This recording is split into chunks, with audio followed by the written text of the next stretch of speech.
Story 1. How medieval peasants survived plagues, famine, and lords. In the quiet hum of a world long past, where the morning mist settled gently upon endless green fields and the bell towers of distant villages rang softly, there lived the medieval peasants, humble souls who weathered the tides of plagues, famine, and the burdens of their lords. Their lives were tethered to the rhythms of the earth, to the rising of the sun and the folding of the night, and through their simple yet steadfast existence, they carved out stories of resilience amid hardship.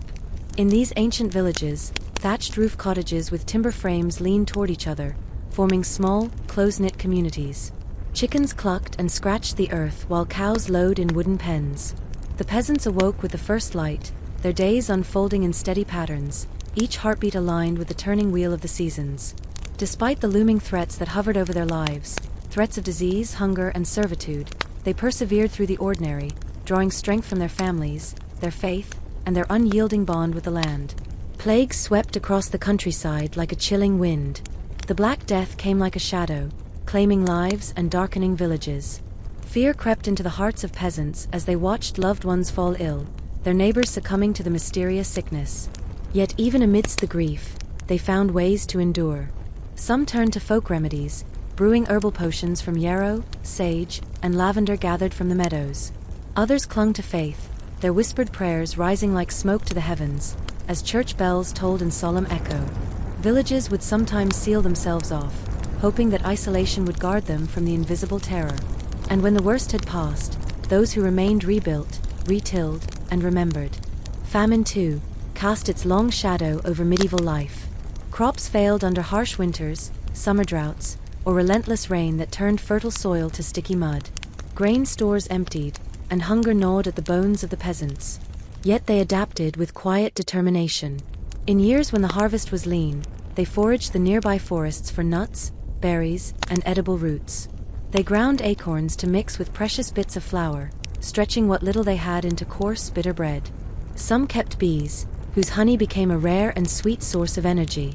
Peasants would fish the local streams and rivers, catch rabbits in woven snares, and collect wild herbs to flavor meager stews. Though their tables were never lavish, they shared what they had, knowing that survival was a communal act. Life under the lords was another weight the peasants bore. Bound to the land, they labored not only for themselves but for the noble families who claimed ownership of the fields and forests. They paid taxes in grain, wool, and days of service, often toiling on the lord's manor farm during harvest time. Yet within these burdens, the peasants carved out small freedoms. They gathered for festivals where music, dancing, and simple joys lifted their hearts. On feast days, they rested from their work, coming together in the village green to share stories, food, and laughter. They found meaning in these fleeting moments, threading joy through the tapestry of their hardships. Their cottages were humble, with earthen floors, wooden beams, and a hearth that served as the center of life. The fire offered warmth, a place to cook, and a quiet comfort against the cold winds. At night, families would huddle close, the soft flicker of the flame dancing on the walls as the sounds of the village faded into the hush of evening. Children would nestle on straw-stuffed mattresses, wrapped in woven blankets, while their parents recounted old tales, legends of brave knights, mischievous spirits, and faraway kings. These stories, passed from voice to voice, became the peasants' inheritance, offering hope, wonder, and a brief escape from the weight of their days.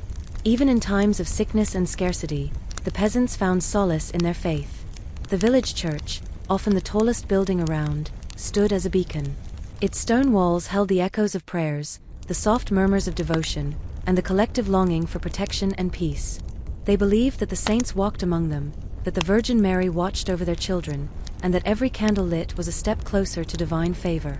Pilgrimages, even if only to a neighboring village chapel, offered not only spiritual reprieve but also a brief journey beyond their everyday toil. The seasons guided the peasants' lives, and they read the sky like a sacred text. The first blooms of spring promised renewal, and the planting of barley and oats filled them with cautious hope. Summer brought long days of work, sweat glistening on their brows as they harvested hay and tended livestock. Autumn's golden fields offered the reward of their labor, a harvest they celebrated with simple but heartfelt gatherings. Winter was a time of endurance, when food was rationed carefully, and the cold curled around their homes like a patient wolf. Yet winter also brought closeness, with families drawing near the hearth, spinning wool, weaving baskets, and telling stories beneath thick woolen cloaks. Their resilience was stitched into the very fabric of their days. When sickness came, they nursed each other. When hunger loomed, they shared their last crust. When the weight of the Lord's demands bore down, they bent but did not break. They turned to each other, to the forests and fields, to ancient knowledge whispered from elder to child. The village itself was a living, breathing shield, a tapestry of interwoven lives supporting one another through the relentless passage of time. Slowly, over generations, the tides of fortune began to shift. As the plagues returned less often and the population slowly recovered, peasants began to bargain for better conditions. With so many laborers lost, their work became more valuable, and some lords, desperate to keep their fields tilled, granted freedoms once thought impossible. Serfs began to buy their liberty, small market towns blossomed, and the strict binds of feudalism began to fray. Though life remained harsh, a seed of change had been planted, rooted in the endurance of those who had survived the worst. And so, as the night deepens and the distant sound of a wooden wheel creaks softly along a village path, the story of the medieval peasant lingers gently in the air. They were not kings, nor knights, nor nobles, but quiet heroes who faced the grinding stones of plague, famine, and servitude with steadfast hearts. In their simple lives, they wove threads of hope and survival that ripple still, whispering through time to those who listen. Now, as you rest, imagine the soft crackle of the hearth fire, the steady rhythm of distant footsteps on the cobbled road, and the peaceful hush of a village sleeping beneath a silvered moon.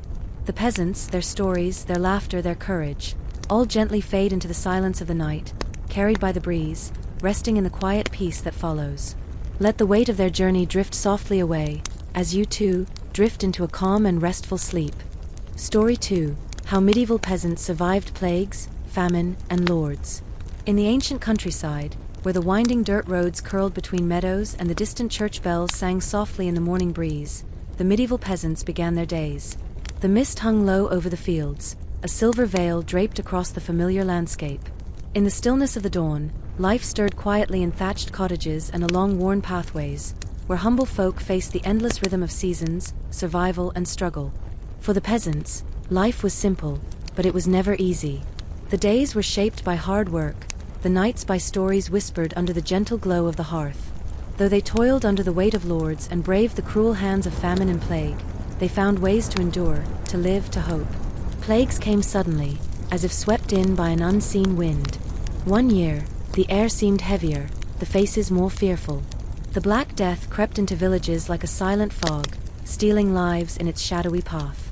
Peasants would wake to find neighbors gone, their homes quiet, their doors closed forever. The sickness spared few, and yet, those who remained clung fiercely to life. They burned fragrant herbs, rosemary, sage, and lavender, to cleanse the air.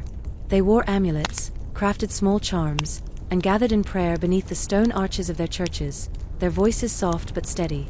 Some villages built walls of isolation, closing gates, barring roads, believing that distance would save them. Even as the bells tolled with sorrow, the peasants found courage to rebuild when the danger passed. They carried on, because they must. Famine, too, was a shadow that lingered. Some years, the rains refused to fall, and the soil cracked beneath the sun's relentless gaze. Other years, storms drowned the fields, turning golden wheat into rotting stalks. Granaries emptied, and hunger gnawed at the bellies of the peasants.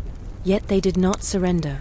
They searched the forests for wild roots, berries, and chestnuts.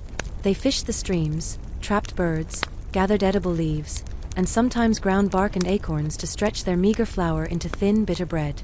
Even in hunger, they shared what they had, knowing that a lone survivor was not a victory, but a village enduring together was. The lords who ruled over them demanded taxes in wheat, wool, eggs, and labor. The peasants worked the Lord's land, mended his fences, and harvested his grain. Life beneath these noble figures could be heavy, but the peasants carved small joys from their own time. Festivals brought dancing and laughter, where wooden flutes sang and bare feet spun in the grass. Simple feasts of stewed beans and dark bread became grand celebrations when shared in the village green. Even under the watchful eyes of their lords, the peasants found pockets of freedom in the spaces between work and duty. Their homes were small but filled with warmth. Wattle and daub walls held the quiet sounds of daily life, the crackle of the hearth, the hum of spinning wheels, the clinking of wooden spoons against iron pots. The hearth was their heart, the place where stories came alive, where bread baked, where winter's chill was chased away. Families gathered close, sharing the heat of the fire and the comfort of being together. Children drifted to sleep as their parents spun tales of brave travelers, ancient beasts, and distant lands where hardships melted into wonder. Seasons were their guides, each one dictating their tasks, their hopes, and their rest. Spring awakened the fields, calling them to sow barley, peas, and oats. The soft earth promised new beginnings, and their hands pressed seeds into the soil with quiet hope. Summer stretched long, with sun-warmed days spent tending crops and livestock. Sweat dripped from their brows as they harvested hay and turned soil. Autumn arrived with golden leaves and the blessed reward of hard labor, a time of harvest, gratitude, and cautious preparation for the cold ahead. Winter was a trial of endurance, when food was carefully rationed, when firewood was precious, and when the winds whispered against the walls like ancient spirits passing by. Even when sickness returned, when the Lord's taxes tightened, and when the sky offered too much rain or too little sun, the peasants leaned on each other. They formed a web of trust within their villages. They raised each other's homes, mended one another's fences, shared seed, tools, and food. They nursed the sick and buried the lost with trembling hands but steadfast hearts. The village church, with its tall steeple, its cold stone walls, and its flickering candles, stood as their refuge. Faith was woven into their lives, offering them strength when their bodies were weak. They believed in the protection of saints, in the gentle watch of the Virgin Mary, in the promise that suffering in this life would bring peace in the next. Their prayers rose with the morning sun and settled like evening dew. On holy days, they dressed in their finest, simple wool cloaks and wooden crosses, and gathered to celebrate, to sing, to find joy together. In the harshest winters, when hunger and cold pressed against their doors, they drew closer. They spun wool into thread, repaired their clothing by firelight, and shared tales of better years. Grandmothers taught herb lore, fathers passed down skills with the scythe and plow, and mothers stitched blankets that held not only warmth but the quiet touch of love. Each thread, each shared loaf, each whispered story was a stitch in the fabric of survival. And as the years stretched onward, change began to drift into the villages like a warm breeze. The great plagues had lessened the laboring hands, and with fewer workers, the peasants found themselves in quiet power. Some lords offered freedom to keep their workers. Some peasants earned silver coins, buying small parcels of land, claiming bits of their own freedom, their own worth. Markets grew, villages connected, and life slowly, gently shifted. Their children learned not only to till but to trade, to travel beyond their fields, to see the world not as a prison of hardship, but as a tapestry with threads they could now help to weave. Though life remained simple, though challenges remained, the quiet tide of hope had turned. Now, as you rest, imagine the soft hush of the medieval village settling into the arms of night.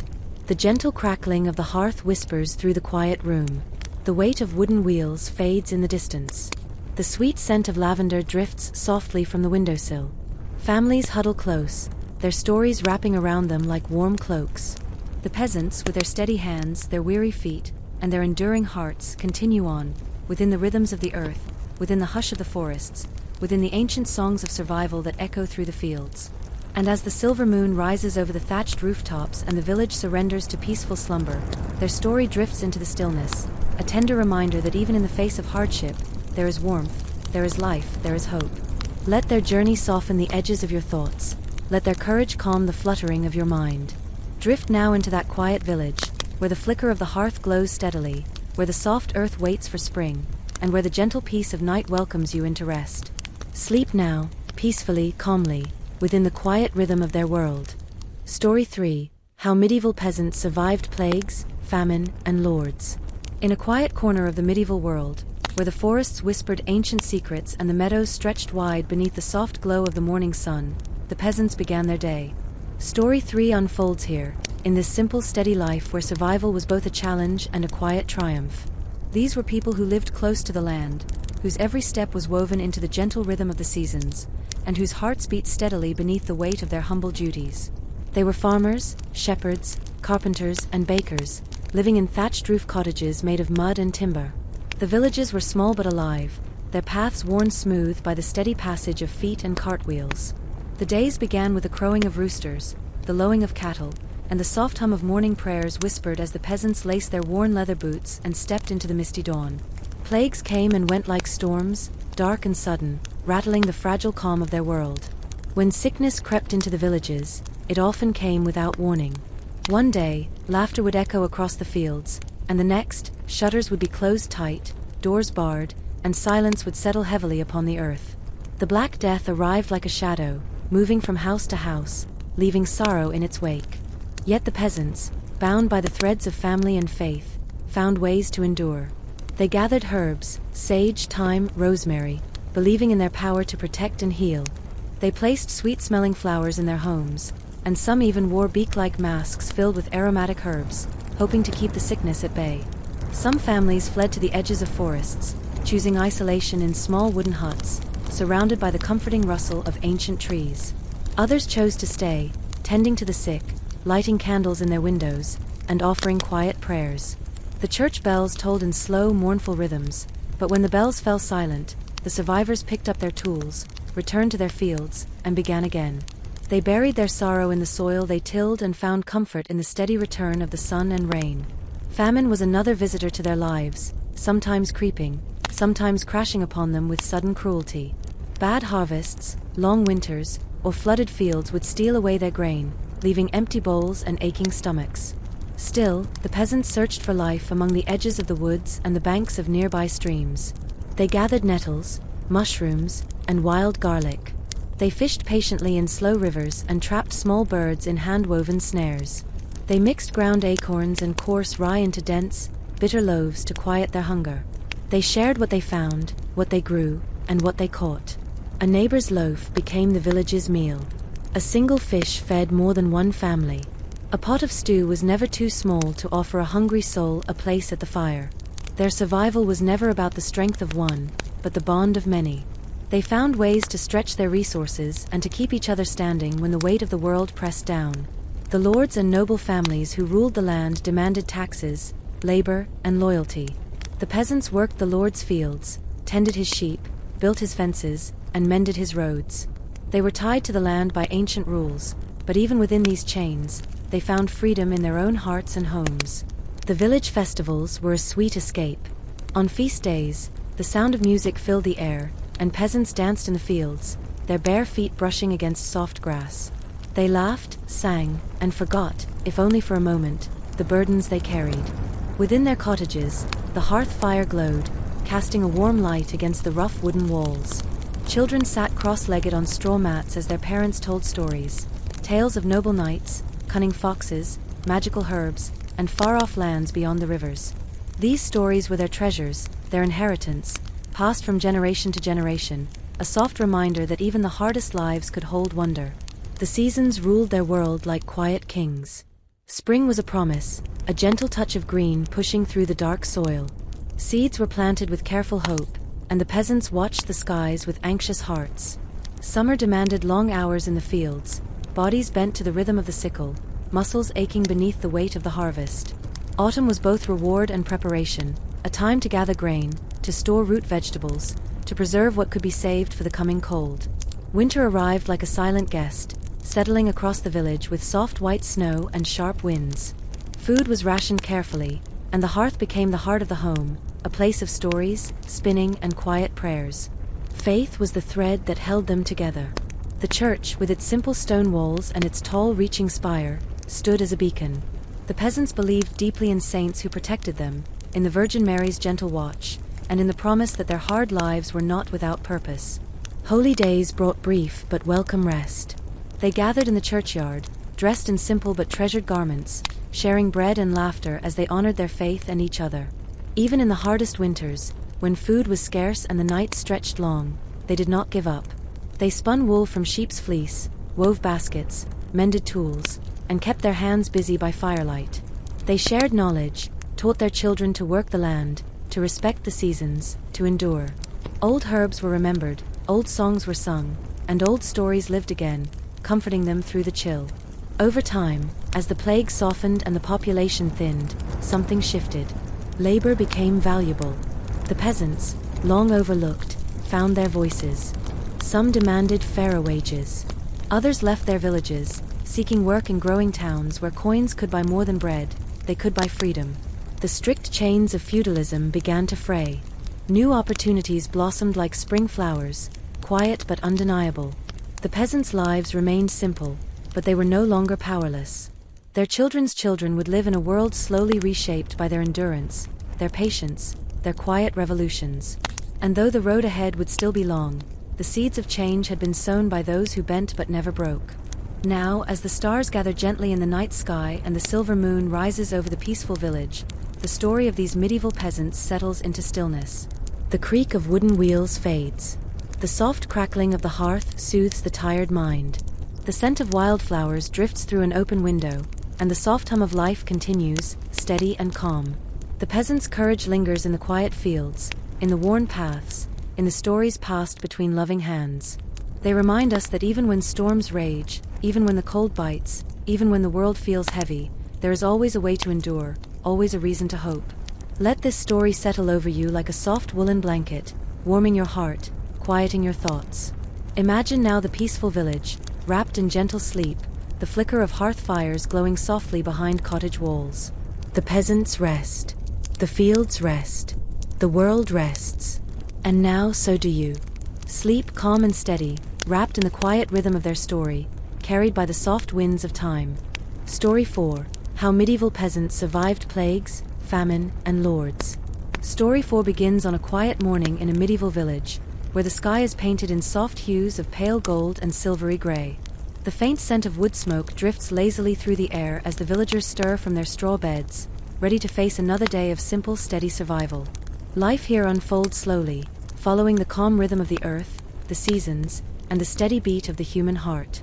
The peasants, bound to their land, lived lives of hardship, but within those hardships, they discovered the quiet power of endurance. They rose each day with the sun, greeted by the sounds of clucking chickens and the soft bleating of sheep. Their cottages were modest, their floors earthen, their roofs woven from straw. Yet, within these small homes, the peasants built a world of warmth, family, and resilience. The fire in the hearth was not just a source of heat, it was the very heart of their lives. Around it, they gathered to cook, to tell stories, and to find comfort as the long days of labor gave way to peaceful nights. But life was often shadowed by the looming threat of plague. Illnesses swept through the villages like silent storms, claiming lives without warning. The Black Death was the most feared, its arrival whispered in dread from town to town. Peasants would shut their doors tight, sometimes retreating deep into the woods, hoping distance could shield them. They clung to folk remedies, hanging fragrant herbs like rosemary and lavender in their homes, believing the sweet scents could keep the sickness at bay. Some carried small charms and amulets, small tokens of hope against an invisible enemy. Even when the sickness came, they did not abandon each other. Families cared for the ill, neighbors offered what little they had, and prayers rose from every corner of the village, soft and persistent like the gentle ringing of the church bells. And when the plague passed, leaving silence in its wake, those who remained did not fall into despair. They cleared the fields, mended their homes, and buried their sorrow beneath the soil, planting seeds of life once again. Famine, too, was a frequent visitor. Seasons could turn cruel, with long winters, relentless rains, or harsh summers that withered the crops. Grain stores emptied, and hunger settled like a cold hand upon their hearts.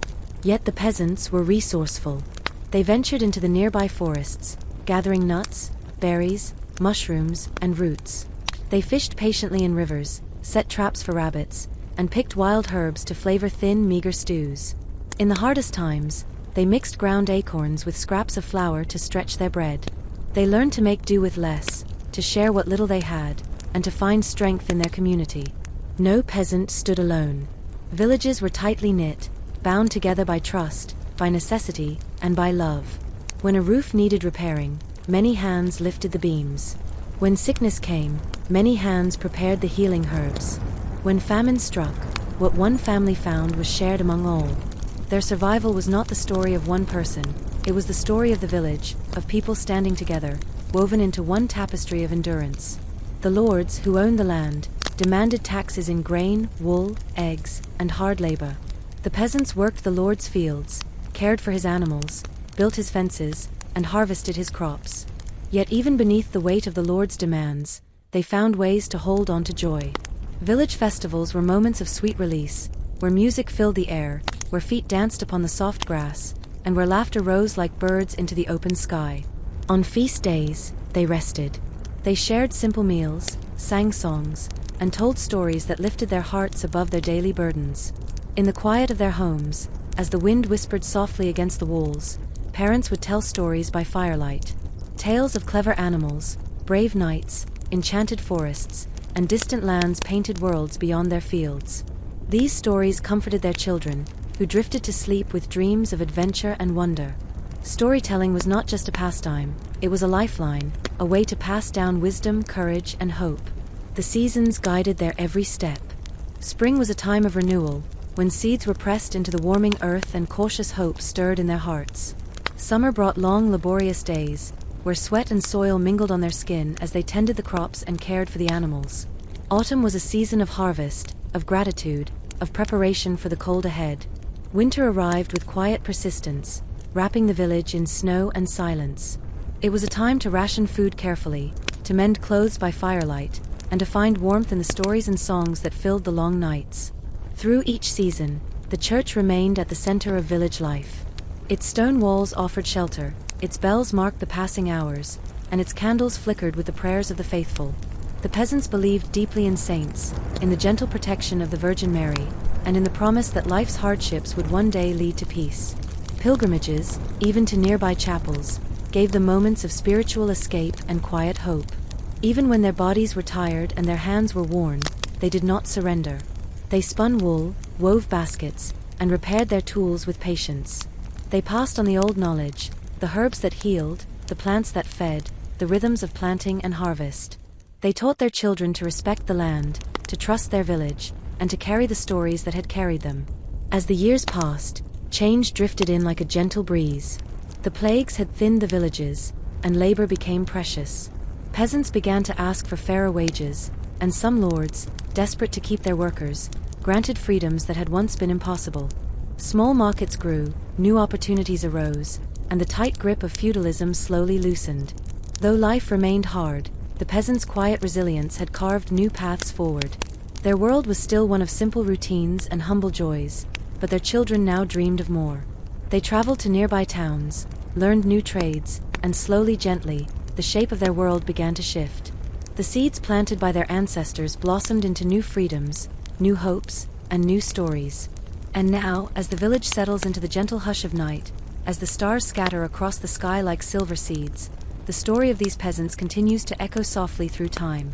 The creak of wooden carts fades, the scent of firewood lingers in the cool air, and the quiet rhythm of life carries on. Let this story rest beside you now, as the flicker of an imagined hearth glows warmly in your mind. Imagine the soft sounds of the village at night, the distant murmur of voices, the comforting crackle of fire, the peaceful breath of families sleeping close together. The peasants, with their steady hands, their tireless hearts, and their simple courage, have weathered their storms and now rest, wrapped in the calm of the night. Let your thoughts settle gently, like snow upon the fields. Let the steady rhythm of their days guide you toward peaceful sleep. You too can rest now, safe in the quiet of their world. Sleep now peacefully, within the gentle story of their survival. Story 5. How Medieval Peasants Survived Plagues, Famine, and Lords. Story 5 begins on a soft and misty morning, where the first light of dawn slowly touches the rolling hills and quiet forests of the medieval countryside. In this gentle place, a village wakes quietly, its thatched roofs glistening with fresh dew, its winding dirt paths still empty and hushed.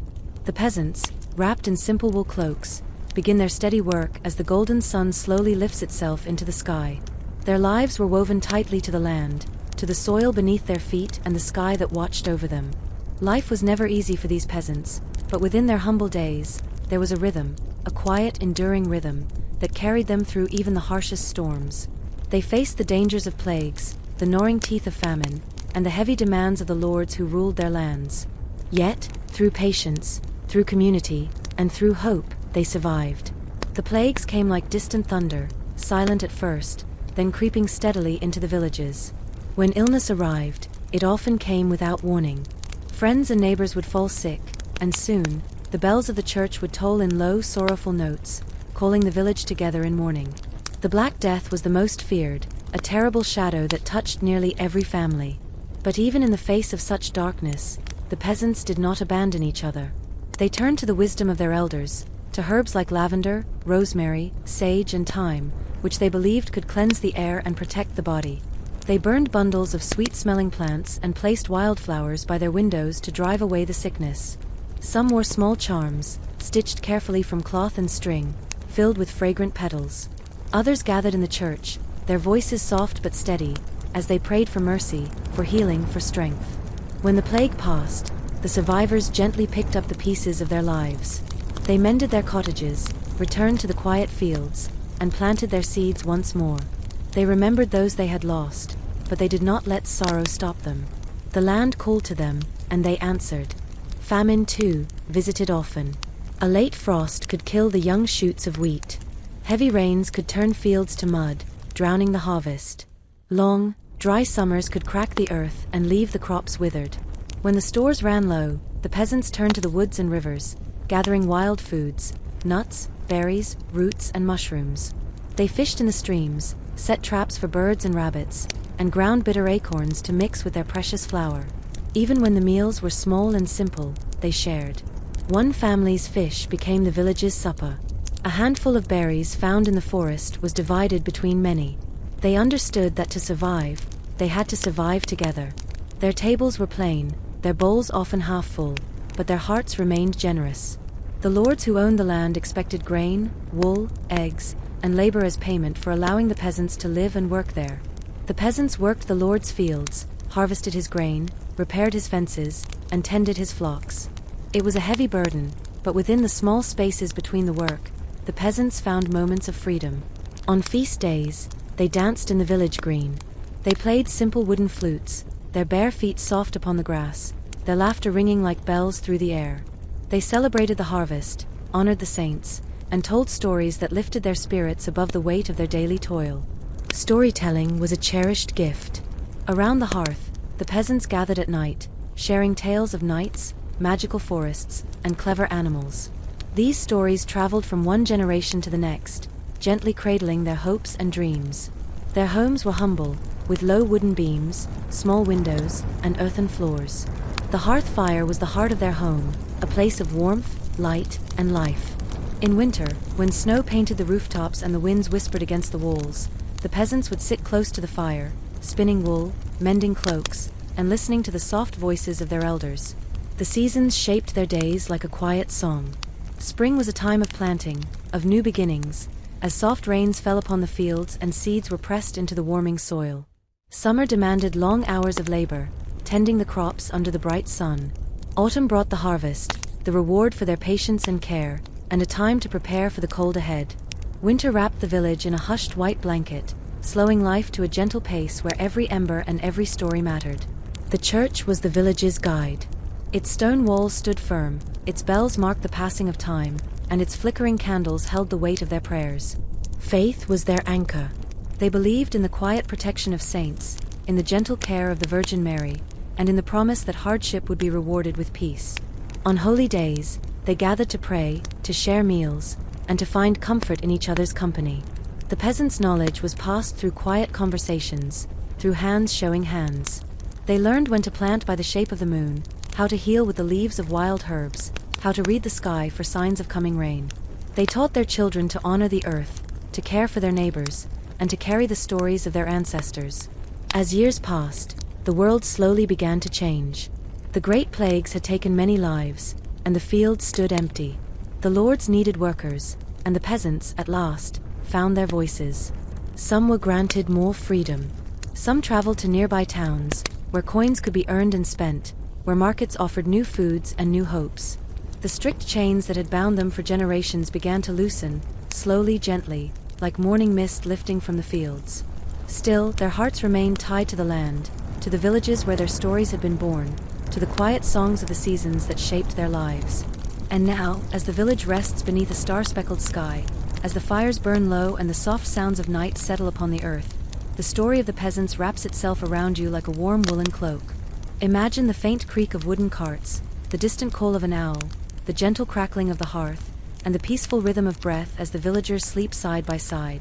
Their courage lingers, woven into the soil, into the stones, into the soft beating of hearts that carried them through every trial. The peasants, with their quiet strength, their humble hands, and their steady footsteps, remind us that survival is not always loud. It is often found in the simplest acts, in sharing bread, in tending the earth, in caring for each other. Let this story rest with you now, settling softly upon your mind like snow upon the fields. The village is sleeping, the fires are glowing, and the night holds you gently in its arms. You are safe, you are calm, and you are surrounded by the quiet peace of their world. Sleep now, slowly, peacefully, within the steady heartbeat of their story. Story 6. How Medieval Peasants Survived Plagues, Famine, and Lords. Story 6 begins on a cool, quiet morning, where the mist curls lazily above the gentle hills and the first light of the sun glimmers softly upon the thatched roofs of a medieval village. In this peaceful place, life begins slowly. The dew rests upon the grass, the air is crisp, and the fields, wide and waiting, call patiently to the peasants who have lived here for generations. Their world is simple, but within its steady rhythm, the story of survival unfolds like the turning of the seasons. For the medieval peasants, every sunrise brought new tasks, and every sunset promised a brief rest. They lived in small cottages made of wattle and daub, with straw roofs that rustled in the wind and hearth fires that warmed their homes. Though their hands were worn from labor and their backs bent from years of tilling the soil, their hearts remained steady. They survived not through great battles or grand wealth, but through quiet endurance, through the sharing of burdens, and through the soft comfort of community. Plagues came and went like storms on the horizon. The Black Death, a name whispered in fearful tones, swept through the villages with devastating force. Families huddled together behind closed shutters, the streets silent but for the distant tolling of church bells. Peasants wore small bundles of herbs around their necks, lavender, sage, and rosemary, believing the sweet scents might protect them from the unseen sickness. They burned fires in their homes to cleanse the air, they clung to charms stitched carefully by loving hands, and they filled their churches with the murmurs of soft prayers.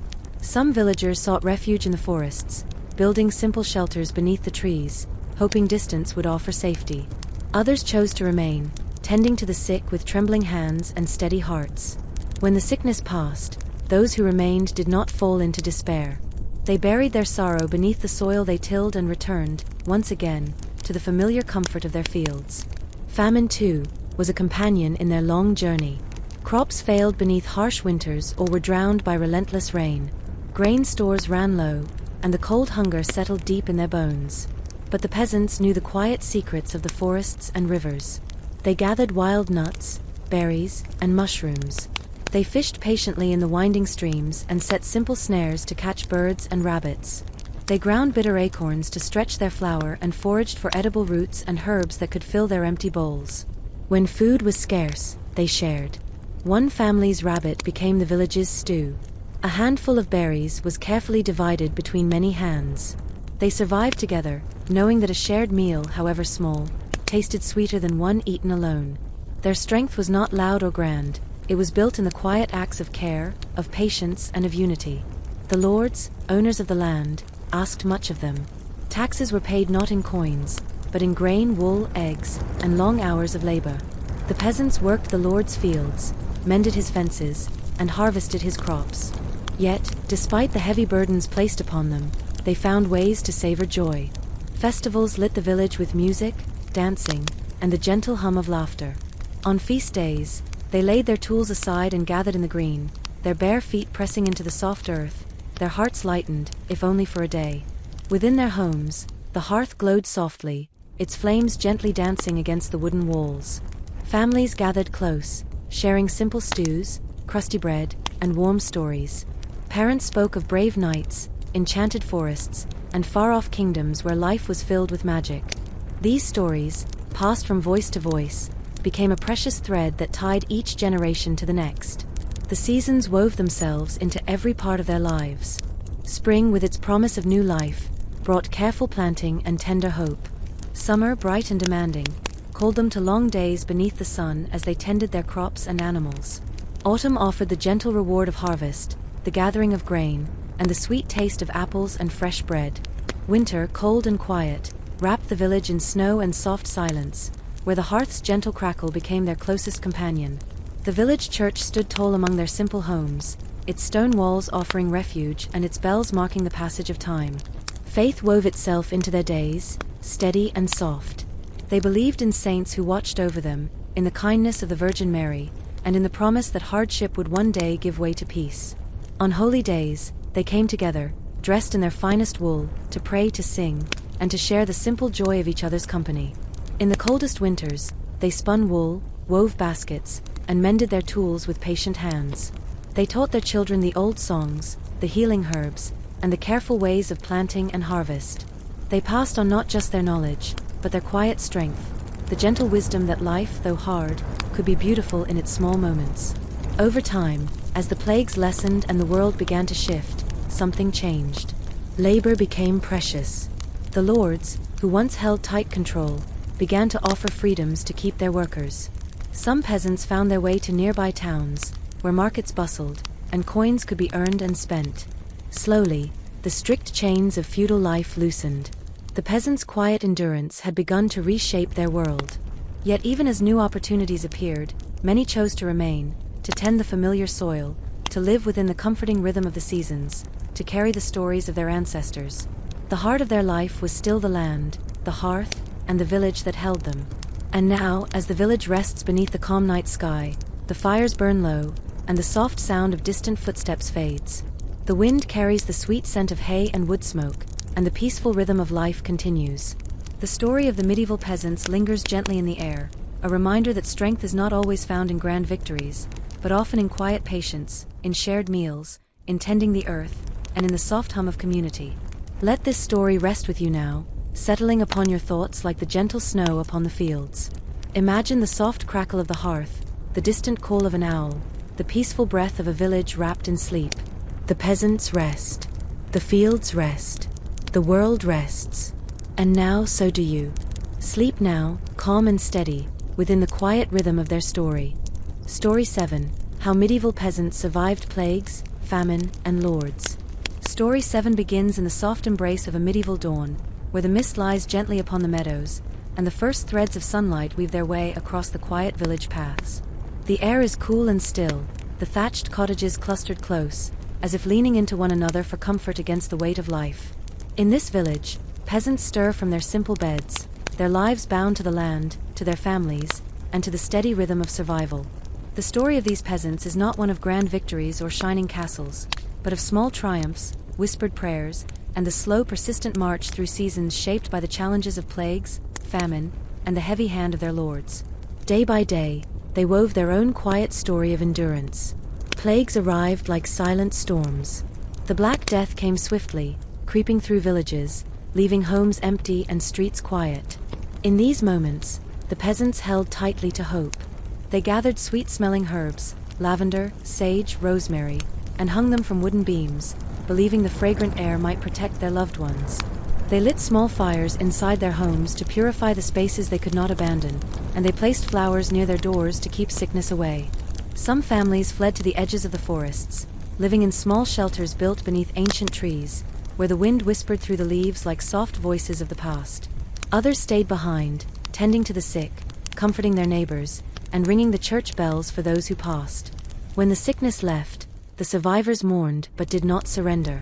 They cleaned their cottages, replanted their gardens, and slowly returned to the rhythm of their days. Famine was a familiar shadow. Crops failed when rain stayed away or when cold winds arrived too soon.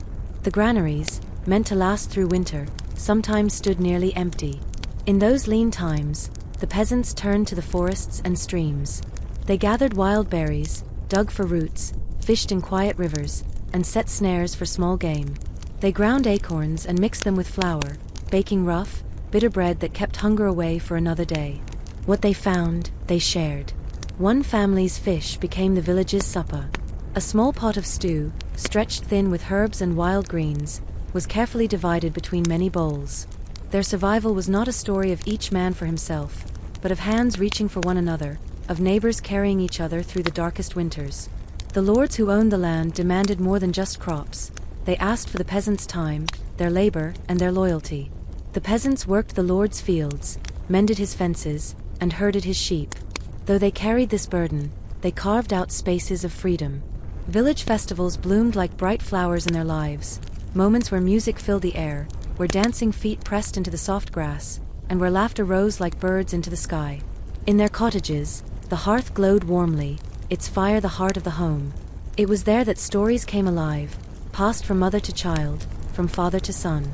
Tales of clever animals, faraway lands, and brave adventurers wrapped around the family like a comforting blanket. The children listened with wide eyes, their dreams filled with nights, enchanted forests, and golden fields beyond the village walls. The seasons shaped every part of their world. Spring arrived with soft rains and the promise of new beginnings, seeds pressed gently into the warming soil. Summer demanded long hours in the fields, the sun warming their backs as they worked from dawn to dusk. Autumn brought the harvest, the fruits of their labor gathered with grateful hands. Winter wrapped the village in quiet snow, slowing the days, turning work to spinning wool, mending tools, and gathering close around the fire. The village church stood like a quiet guardian, its bells marking the passing hours, its stone walls sheltering the faithful. Faith was a quiet thread running through their lives. They believed in the saints who watched over them, in the gentle care of the Virgin Mary, and in the promise that their burdens would one day be lifted. On holy days, they dressed in their finest wool, gathering to pray, to sing, and to share the comfort of their community. Even in the harshest winters, when food was scarce and the cold crept beneath the door, the peasants did not lose heart. They kept their hands busy, spinning, weaving, carving, and teaching their children the old ways.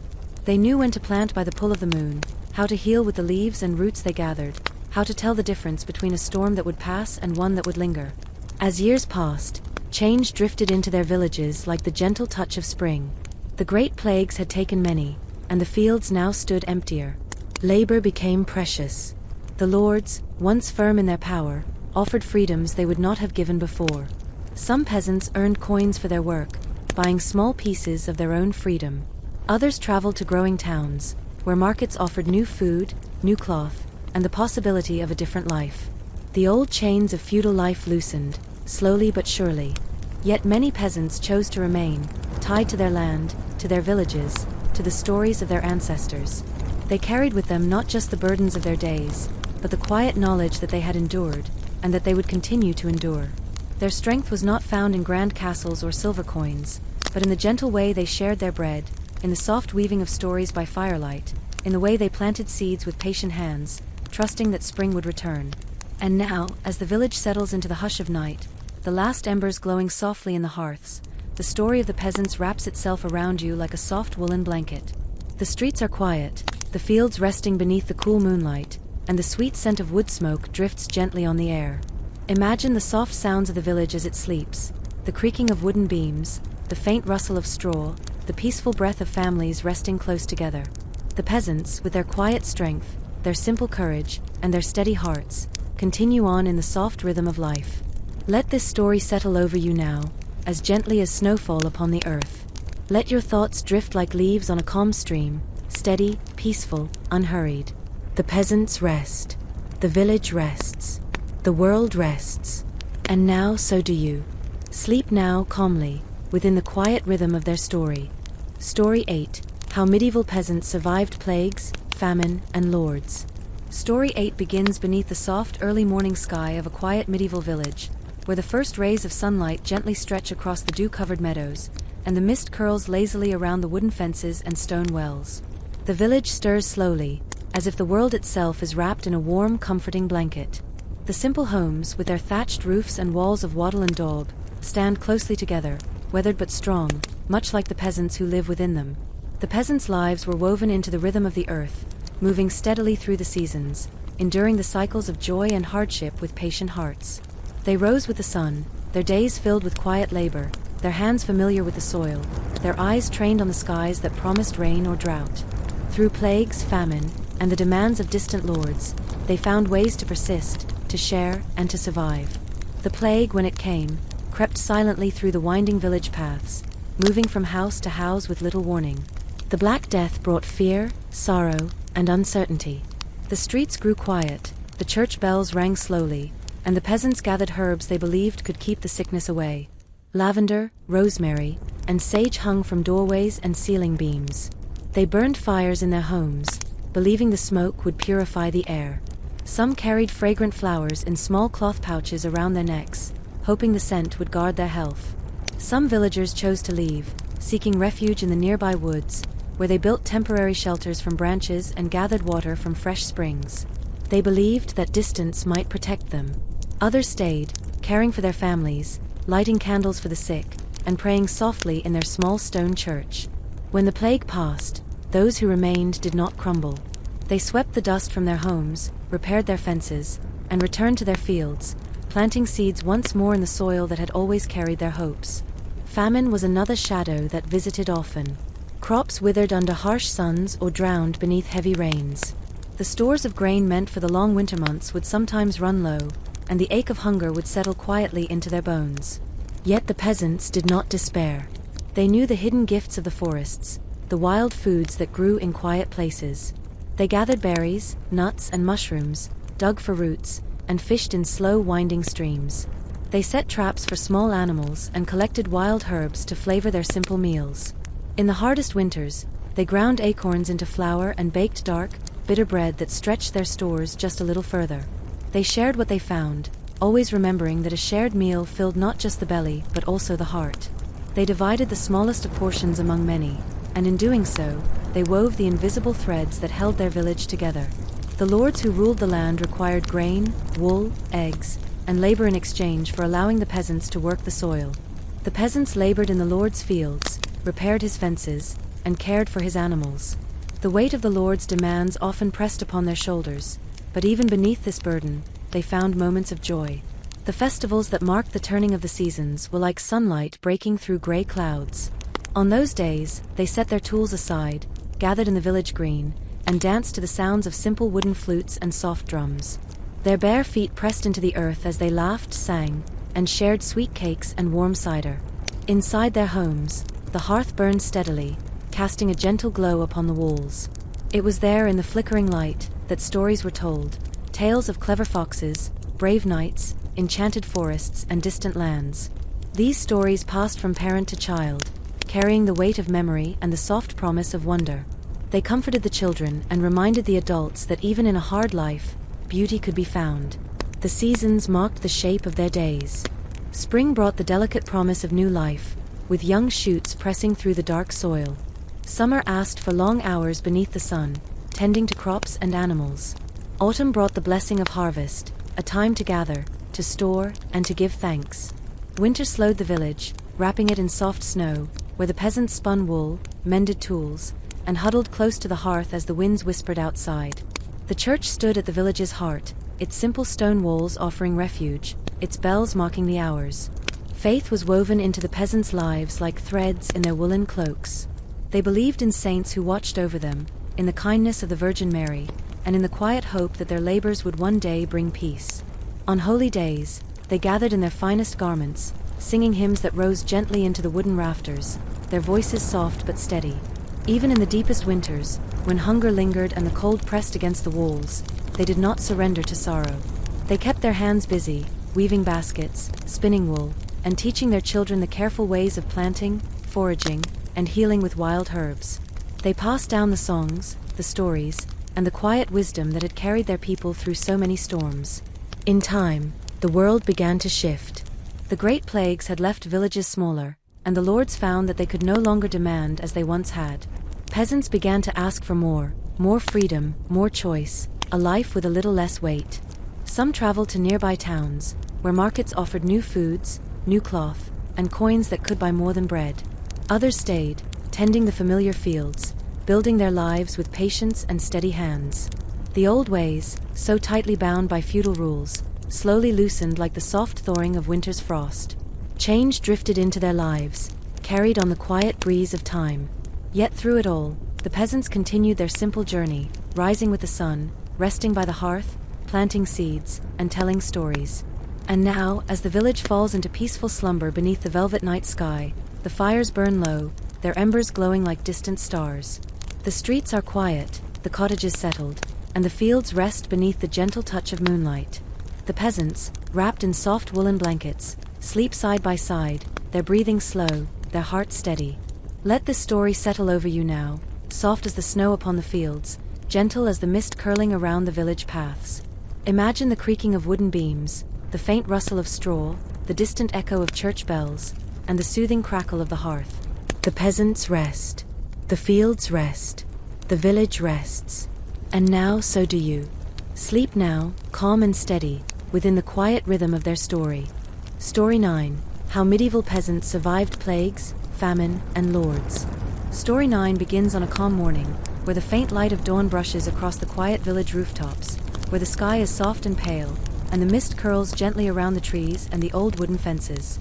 The village breathes in slow rhythm, its fields stretching out like a peaceful sea of green and gold, its simple homes resting in stillness. Here the peasants stir, not with hurried steps, but with the careful, steady pace that life in their world has always known.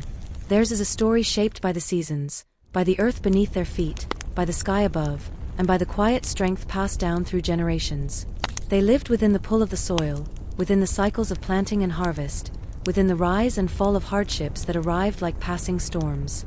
Through plagues, through famine, through the pressing demands of distant lords, they survived not with grandeur, but with simple, enduring grace. The plagues that swept across the land did not come loudly. They crept into the village like shadows at dusk, silent, unseen, until their weight could no longer be ignored. When the Black Death reached their quiet homes, fear settled like frost. Families hung fragrant herbs, rosemary, lavender, sage, across doorways and window frames, hoping the sweet air would guard them. They burned small fires inside, believing the smoke could push the sickness away. Some peasants fled into the woods, seeking shelter among the trees, building small huts from branches and leaves, praying that distance would offer safety. Others stayed, tending the sick, comforting neighbors, and lighting candles that flickered like soft stars in the village church. The bells tolled slowly, marking the passing of loved ones, but when the sickness moved on, the survivors remained. They washed their homes, returned to the fields, and planted again, trusting that life would find its way back. Famine was a familiar visitor. The peasants knew well the bite of hunger. The rain sometimes fell too heavily, drowning the wheat. Other years, the sun scorched the fields until the soil cracked and crumbled. In those lean seasons, they turned to the woods, gathering berries, nuts, mushrooms, and wild herbs. They fished in the clear streams, set snares for rabbits and birds, and dug carefully for roots. In the coldest winters, they ground acorns into flour, stretching their grain, making dense, bitter bread that, though not sweet, kept their bellies from crying out. Meals were simple and sparse, but they shared what they had. A pot of thin stew, stretched with wild greens, was passed from home to home. In their unity, they found warmth, not just against the winter's chill, but against the long silence of hunger. The lords who owned the land asked much of them. Taxes were taken in grain, wool, eggs, and long hours of labor. The peasants worked not only their own fields, but the lord's as well. They repaired his fences, mended his roads, and tended his flocks. Yet even beneath this weight, they carved out moments of joy. Festivals bloomed like wildflowers in their lives, bright against the gray of daily toil. On feast days, they gathered in the village green, their bare feet pressing into the soft earth as they danced, their laughter rising like birds into the sky. In their small cottages, the hearth was the center, its fire a gentle heart that warmed their nights. Around its soft glow, stories came alive. Tales of brave knights, enchanted forests, and clever animals filled the air as parents shared them with wide-eyed children. These stories traveled from one generation to the next, a quiet thread weaving their lives together, even through the hardest winters. The seasons shaped the rhythm of their days. Spring was a song of beginning, with young plants pressing through the soft soil, and the fields slowly turning green. Summer asked for long hours beneath the sun, tending to the growing crops. Autumn brought the sweet reward of harvest, the grain gathered, the apples pressed, and the hard work safely stored. Winter softened their days, wrapping the village in snow and hush, where spinning wool, repairing tools, and sharing stories filled the long dark nights. The village church stood as a gentle guardian. Its bells rang softly across the fields, marking the hours, calling the faithful to prayer. The peasants' faith was quiet, woven into their days like threads in their woolen cloaks. They believed in the gentle watch of the saints, in the kindness of the Virgin Mary, and in the promise that hardship was but a passing shadow. On holy days, they walked the worn paths to the church, dressed in their best, their hearts lifted by the familiar songs that echoed through the stone walls. Faith was not a shield against sorrow, but it was a lantern that lit the path through it. The peasants found comfort in their prayers, in their rituals, in the belief that life, though hard, was held in careful hands. Through the years, they passed on their quiet knowledge. They taught their children the signs of the skies, how to read the color of the clouds, how to feel the weight of the wind, how to tell when the earth was ready to receive seeds.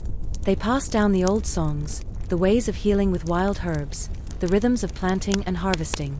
Their wisdom was not written in books but carved into their hands, into their daily steps, into the patient work that shaped their world.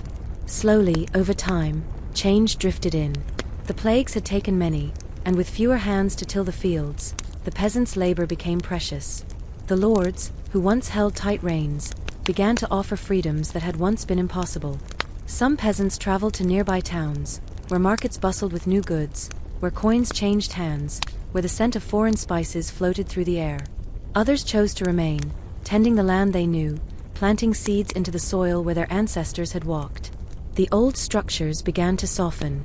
The walls of feudal life did not fall in a single day, but they began to crack, slowly, quietly, as the peasants' steady lives reshaped the world around them. Through patience, through endurance, through the soft strength of community, they carved paths toward something new. And now, as the village falls into the hush of night, the last embers glow softly in the hearths, and the gentle scent of wood smoke lingers in the cool air. The streets are still, the cottages quiet, the fields resting beneath the silver moonlight. Let this story settle around you now, like a soft woolen blanket, like fresh snow upon the fields. Imagine the slow creak of wooden beams, the faint rustle of straw, the quiet breath of families resting close together.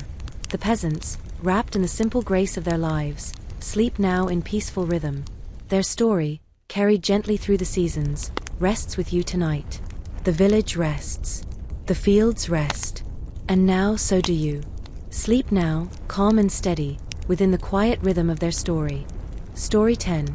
How Medieval Peasants Survived Plagues, Famine, and Lords. Story 10 begins as a soft golden dawn stretches across the quiet hills, where the morning mist curls gently around the wooden fences and the roofs of a medieval village still heavy with dew. The sky, painted in the tender hues of early sunlight, watches over the peaceful fields that cradle this small village. Here, in the calm rhythm of another day, the peasants rise slowly, wrapped in woolen cloaks, their hands already familiar with the tools they will carry, their hearts steady within the slow turning of their lives. Their story is not one of kings or noble courts, but a quiet tale of endurance, of small acts of bravery, and of patient, faithful steps. For the medieval peasants, survival was not a single victory, but a long, steady journey through the ever-present challenges of plagues, famine, and the demands of the lords who ruled over them. Through hardship they endured, not with grand battles, but with quiet persistence, with shared meals, and with gentle stories whispered by firelight. The plagues arrived like silent storms, creeping through villages with invisible hands, touching doors, settling upon homes, changing the shape of life in a heartbeat. The Black Death was the most feared, spreading swiftly, stealing breath and sound from the once bustling village paths. The peasants turned to what they knew. They gathered sweet herbs, lavender, sage, rosemary, hanging them from beams, believing the fragrant air would guard their families. They burned fires within their homes, filling the rooms with smoke they hoped would cleanse the sickness. Some built small shelters at the edge of the forests, seeking safety among the tall trees and quiet streams. They wrapped cloth over their faces, carried pouches of crushed flowers, and leaned upon prayers whispered softly within the stone walls of their village church. The bells rang, their slow tones drifting through the mist, marking both the passing of life and the resilience of those who remained. When the sickness passed, they did not surrender to sorrow. They cleaned their homes, mended their fences, and returned to the fields that waited patiently for their hands. They replanted seeds, trusting once again in the earth's quiet promise. Famine, too, visited often. Sometimes it came with harsh winters that froze the ground before the harvest could be safely stored. Sometimes it crept in with long summers when the sun cracked the soil and left the crops brittle and thin. In these lean times, the peasants turned to the hidden offerings of the woods and rivers. They gathered wild berries, dug carefully for roots, fished patiently in the clear streams, and set snares for rabbits and birds. They ground bitter acorns to stretch their flour, baking dark, dense bread that filled their bellies, though it carried no sweetness. When their stores grew thin, they shared. A rabbit caught by one family became a stew for many. A handful of berries was carefully divided, their sharp sweetness savored among friends. In these quiet exchanges, they found not just nourishment but the threads of community that bound them tightly together. The lords who ruled the land asked much from the peasants. Grain, wool, eggs, and long hours of labor were the taxes that secured their right to work the fields. The peasants mended the lord's fences, harvested his crops, and tended his animals, always carrying the weight of his demands. Yet even beneath this burden, they carved out spaces of joy. On feast days, they set aside their tools and gathered in the village green, dancing barefoot upon the soft earth, their laughter rising like birds in flight. Inside their humble cottages, the hearth was the heart of the home. Its soft, steady glow warmed the walls and cradled the stories that drifted from parent to child. Tales of distant lands, of brave adventurers, of clever animals and enchanted forests filled the evenings.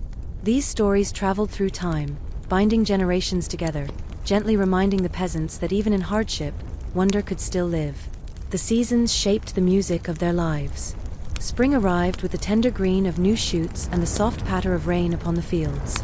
Summer stretched the days long, filled with the rhythm of scythes sweeping through tall grass and the hum of bees around wildflowers. Autumn brought the harvest, the careful gathering of grain and fruit, the storing of food for the cold months ahead. Winter wrapped the village in a soft hush, where work slowed, and families spun wool, repaired tools, and shared warm soups beside the fire. The village church stood at the center, its bells gently marking the passage of hours, its stone walls offering quiet shelter.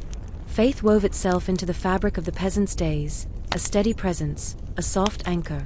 They believed in the kindness of saints, in the protection of the Virgin Mary, and in the hope that their burdens would one day be lifted. On holy days, they gathered in their finest garments, their voices rising softly in hymns that filled the small wooden rafters of their church. Even in the coldest winters, when the snow pressed heavily upon their rooftops and hunger settled into their bones, the peasants did not lose heart. They kept their hands busy, spinning wool, weaving baskets, carving wooden tools, and teaching their children the gentle knowledge of planting and foraging. They passed down the old songs, the careful ways of reading the skies, the healing secrets hidden in the leaves and roots of the forests.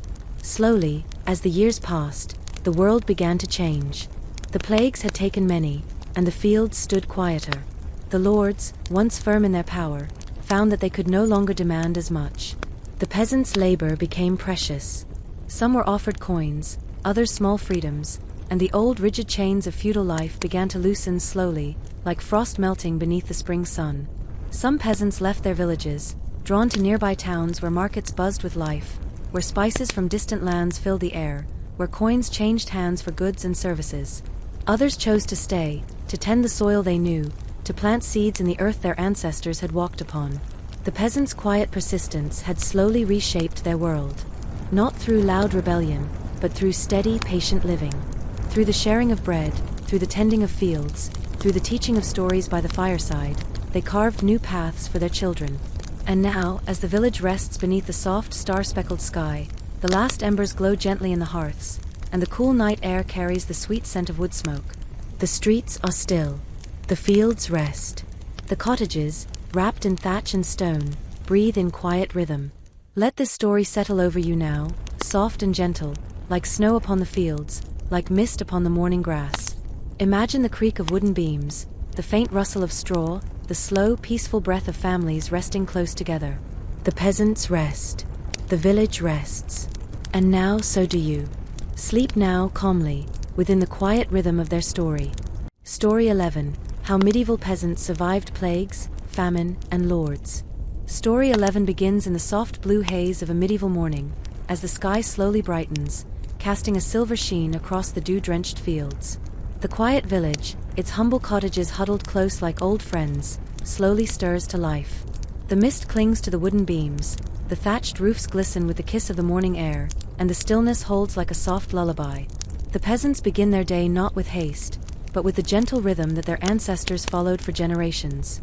Life for them is a steady circle, a familiar song woven through the turning of the seasons. The peasant story is not one of shining knights or grand castles, but of quiet hands working the earth, of humble meals shared, and of a resilience built not in a single act, but in thousands of small, patient steps. Through plagues that darkened their villages, through famines that hollowed their bellies, and under the watchful eyes of lords who claimed the land, the peasants survived with a deep, enduring strength. When plagues arrived, they crept like shadows, silent and unseen. The Black Death, whose name was whispered with trembling voices, swept through the land, leaving fields untended and homes shuttered.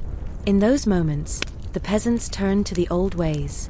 They gathered sweet-smelling herbs, lavender, rosemary, sage, believing their fragrant presence would keep the sickness away. They burned fires inside their homes, thick smoke curling toward the rafters, in the hope that the air would be cleansed. Some sought refuge in the nearby woods, building simple shelters among the trees, drinking from cold, clean streams, and eating what they could find in the wild. Others remained, tending to the sick with trembling hands, their hearts wrapped in quiet bravery. The bells of the village church tolled slowly, their echoes mocking the passage of those who were lost. Yet when the plague drifted on like a heavy fog lifting, the peasants returned to the soil, to their tools, and to the seeds that would one day grow again. Famine was another familiar visitor. Crops sometimes failed under skies that forgot to rain, or under the weight of storms that came too soon. The granaries, once full, would grow thin, and hunger would settle into the bones of the village. But the peasants knew the silent gifts of the forests. They gathered berries, dug roots, and fished in the gentle streams. They ground acorns to make flour, baking bitter, dark bread that filled their bellies when little else remained. They did not eat alone. Even when the pots of stew were thin and the loaves small, they shared. A rabbit caught by one family became supper for many. A handful of mushrooms gathered at the edge of the woods would be divided with care. They understood that what little they had became enough when offered with open hands. It was not coins that made them rich, but the closeness of their neighbors, the soft bond of community that wrapped around them like a warm cloak. The lords who owned the land required grain, wool, and endless hours of labor. The peasants worked their own plots, but they also worked the lord's fields, mended his roads, and repaired his fences. The taxes pressed upon their backs like heavy stones, yet within the narrow spaces between duty and labor, they found moments of joy. Festivals scattered like bright lanterns across the year, bringing music, dancing, and the taste of sweet cider. On feast days, they set aside their burdens, gathered in the village green, and let their bare feet press into the soft earth as they spun in gentle circles beneath the open sky. Inside their homes, the hearth glowed, its soft fire flickering against the wooden walls. It was here that stories lived. Parents told tales of faraway lands, of enchanted forests, of clever foxes and wise owls. These stories, simple and sweet, carried the weight of memory, binding generations together through words and wonder. Children listened with wide, drowsy eyes, their dreams drifting toward nights, forests, and golden fields. The seasons guided every breath of their lives. Spring brought tender green shoots and the scent of rain-soaked soil. Summer stretched long and warm, filled with the hum of bees and the rhythmic sweep of scythes through tall grass. Autumn arrived with golden leaves and the sweet relief of harvest, when baskets brimmed with grain, apples, and herbs. Winter wrapped the village in silence and snow, slowing their steps, drawing them close to their hearths, where spinning, weaving, and soft stories filled the long, quiet nights.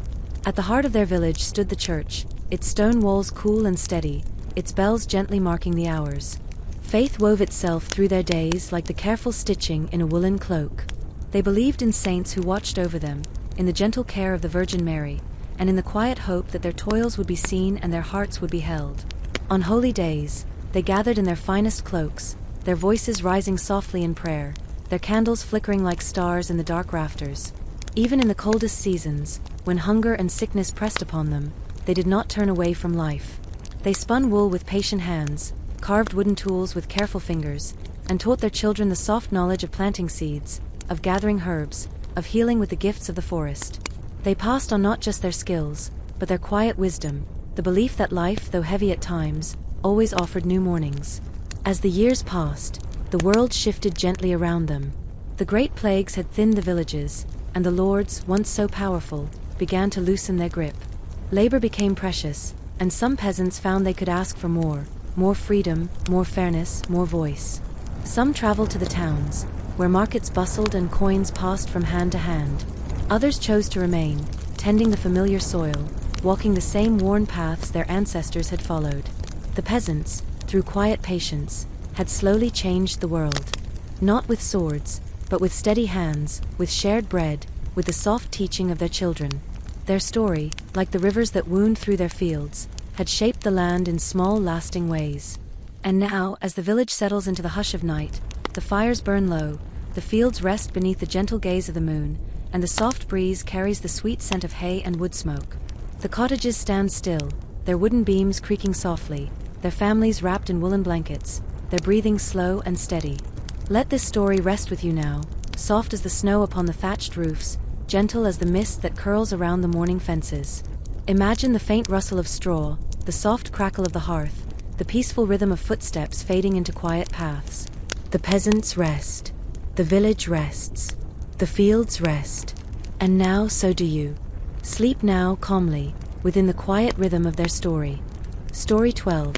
How Medieval Peasants Survived Plagues, Famine, and Lords. Story 12 begins beneath the pale blush of dawn, where the sky slowly lifts its curtain of mist from the green fields, and the quiet village stirs softly, as though awakening from a long, peaceful dream. The thatched cottages huddle close together, their wooden beams worn smooth by the passing of many hands, their stone walls carrying the warmth of countless hearths. Life in this medieval village follows the gentle rhythm of the earth, the steady beat of seasons turning, the patient hum of survival. The peasants rise with the soft sounds of morning, the creak of wooden doors, the rustle of straw, the distant clink of iron tools. Their story is not one of glory or conquest, but one of quiet perseverance, of steady footsteps through the trials of plagues, famine, and the weight of lords who demanded their due. Through hardships they endured, finding strength not in grand victories, but in simple joys, in shared bread, and in stories that warmed the heart as surely as any fire. When the plague came, it did not knock. It drifted silently through the narrow paths, cloaked in the chill of uncertainty. The Black Death, whispered like a ghost's name, moved swiftly, leaving cottages empty and streets hushed. The peasants did what they could. They gathered fragrant herbs, sage, lavender, rosemary, and hung them in thick bundles from wooden beams and over doorways, believing that the sweet air would protect their homes. They lit fires, filling their cottages with warm smoke, hoping it would cleanse the sickness away. Some fled to the forests, building shelters beneath ancient trees, drinking from clear streams, and surviving on what the wild provided. Others stayed, tending to their families, comforting the sick, and praying softly in the shadowed corners of their small stone church. The bells rang in low, steady tones, each sound marking the loss of a neighbor, the passing of a friend. Yet when the sickness moved on, the peasants, though thinned in number, gathered their courage, cleaned their homes, mended their fences, and planted their fields again. Famine came as a quiet shadow, often slipping into their lives after a season of too much rain or too little. When the crops withered or spoiled, when the granaries stood nearly bare, the peasants turned to the silent offerings of the forests and streams. They gathered nuts, berries, and mushrooms, dug carefully for roots, and set simple snares for rabbits and birds. They fished in the clear waters, grinding acorns into bitter flour when the wheat ran low. Their meals were simple, thin stews, hard bread, and wild greens, but they were always shared. One family's fish became a feast for many. A handful of berries passed from palm to palm. Even in the leanest winters, they made room at their tables for neighbors, knowing that what was given would, in time, return. It was this quiet generosity that wove the village together, stronger than stone walls, warmer than woolen cloaks. The lords who owned the land required grain, wool, eggs, and labor as payment. The peasants worked their own fields, but also toiled in the Lord's service, repairing his fences, gathering his harvest, tending his flocks. Yet in the spaces left between duty, the peasants carved out moments of joy. On feast days, they gathered in the village green, their bare feet pressing into the soft grass, their laughter rising like birds into the sky. Music played from simple wooden flutes and drums, and for those brief hours, the weight of the world softened. The hearth was the heart of their homes, its fire crackling gently, its warmth wrapping around the family like a woolen blanket. In the glow of that fire, stories were passed from mother to child, from father to son. Tales of brave adventurers, clever animals, enchanted forests, and the quiet magic of distant lands. These stories were not written in books but carried on soft voices, their lessons woven gently into the lives of those who listened. The seasons shaped every step of their journey. Spring arrived with the delicate unfurling of green shoots, the air scented with rain and freshly turned soil. Summer asked for long days beneath the sun, tending the fields, gathering hay, watching the crops swell and ripen. Autumn brought the relief of harvest, the storing of grain, the pressing of apples, the gathering of nuts and herbs. Winter softened their steps, slowing the days, drawing families close around the hearth, where spinning, weaving, and gentle stories filled the long, quiet nights. At the center of their village stood the church, its small stone walls cool and steady, its wooden doors open to all. Faith wove itself through their days like golden threads through homespun cloth. They believed in the watchful kindness of saints, in the gentle protection of the Virgin Mary, and in the soft promise that their burdens would one day be lifted. On holy days, they gathered in their finest cloaks, their voices rising in quiet hymns that echoed in the simple rafters, their prayers a steady comfort. Even in the deepest winters, when the snow pressed heavily upon their roofs and the wind howled through the cracks, they kept their hands busy. They spun wool into thread, wove baskets, carved wooden tools, and taught their children how to plant seeds, how to read the skies, how to gather the healing gifts of the forest. They passed on not only skills, but the soft wisdom of endurance, the knowledge that life, though heavy, would always offer new mornings. Over time, the world began to change, gently, quietly, like the slow blooming of a spring flower. The great plagues had left villages smaller, and with fewer hands to tend the fields, the peasants' labor became precious. The lords, once unbending, began to offer more, small freedoms, coins for work, choices that had never before been given. Some peasants traveled to nearby towns, where markets buzzed with life, where new fabrics, foods, and ideas flowed like rivers. Others chose to remain, their hearts bound to the soil they knew, planting seeds in the same earth their ancestors had walked upon. The peasants' quiet patience reshaped the world around them, not through rebellion, but through steadfastness, through shared meals, through the passing of stories from hearth to hearth. In their simple, steady lives, they built a resilience stronger than stone. And now, as the village settles into the peaceful hush of night, the last embers glow softly in the hearths, and the cool air carries the sweet scent of hay and wood smoke. The streets are still. The cottages rest. The fields lie beneath the silver touch of the moon, quiet and content. Let this story settle over you now, soft as the snow upon the rooftops, gentle as the mist that drifts along the morning paths. Imagine the faint creak of wooden beams, the slow rustle of straw, the peaceful breath of families resting close together. The peasants rest. The village rests. The fields rest. And now so do you. Sleep now calmly, within the quiet rhythm of their story. Story 13. How Medieval Peasants Survived Plagues, Famine, and Lords. Story 13 begins beneath the soft, silvery sky of early morning, where the first gentle light tiptoes across the quiet village, settling upon the thatched rooftops and the smooth stones of the narrow paths. The fields stretch out like a calm sea, kissed by dew and wrapped in the comforting hush of dawn. The simple cottages rest peacefully, their wooden beams worn by the steady passing of time, their hearths waiting to be stirred back to life. Slowly, the village stirs, not with haste, but with the familiar steady rhythm that guided the lives of medieval peasants for centuries. Their story is one of quiet endurance, of moving gently through the challenges that life placed before them. The peasants did not fight grand battles, nor did they wear crowns of gold. Their victories were humble, surviving the plagues that crept through their homes, weathering the famines that hollowed their granaries, and bearing the weight of the lords who owned the land. Their strength was woven into each sunrise, into each shared meal, into each seed planted with hopeful hands. When the plagues came, they arrived like silent shadows, drifting through the village paths with invisible footsteps. The Black Death, a name that softened to a whisper, touched many lives, leaving doorways dark and streets hushed. The peasants gathered fragrant herbs, lavender, rosemary, sage, and hung them in thick bundles over doorways and from the beams of their cottages, believing the sweet scent would guard them from the sickness.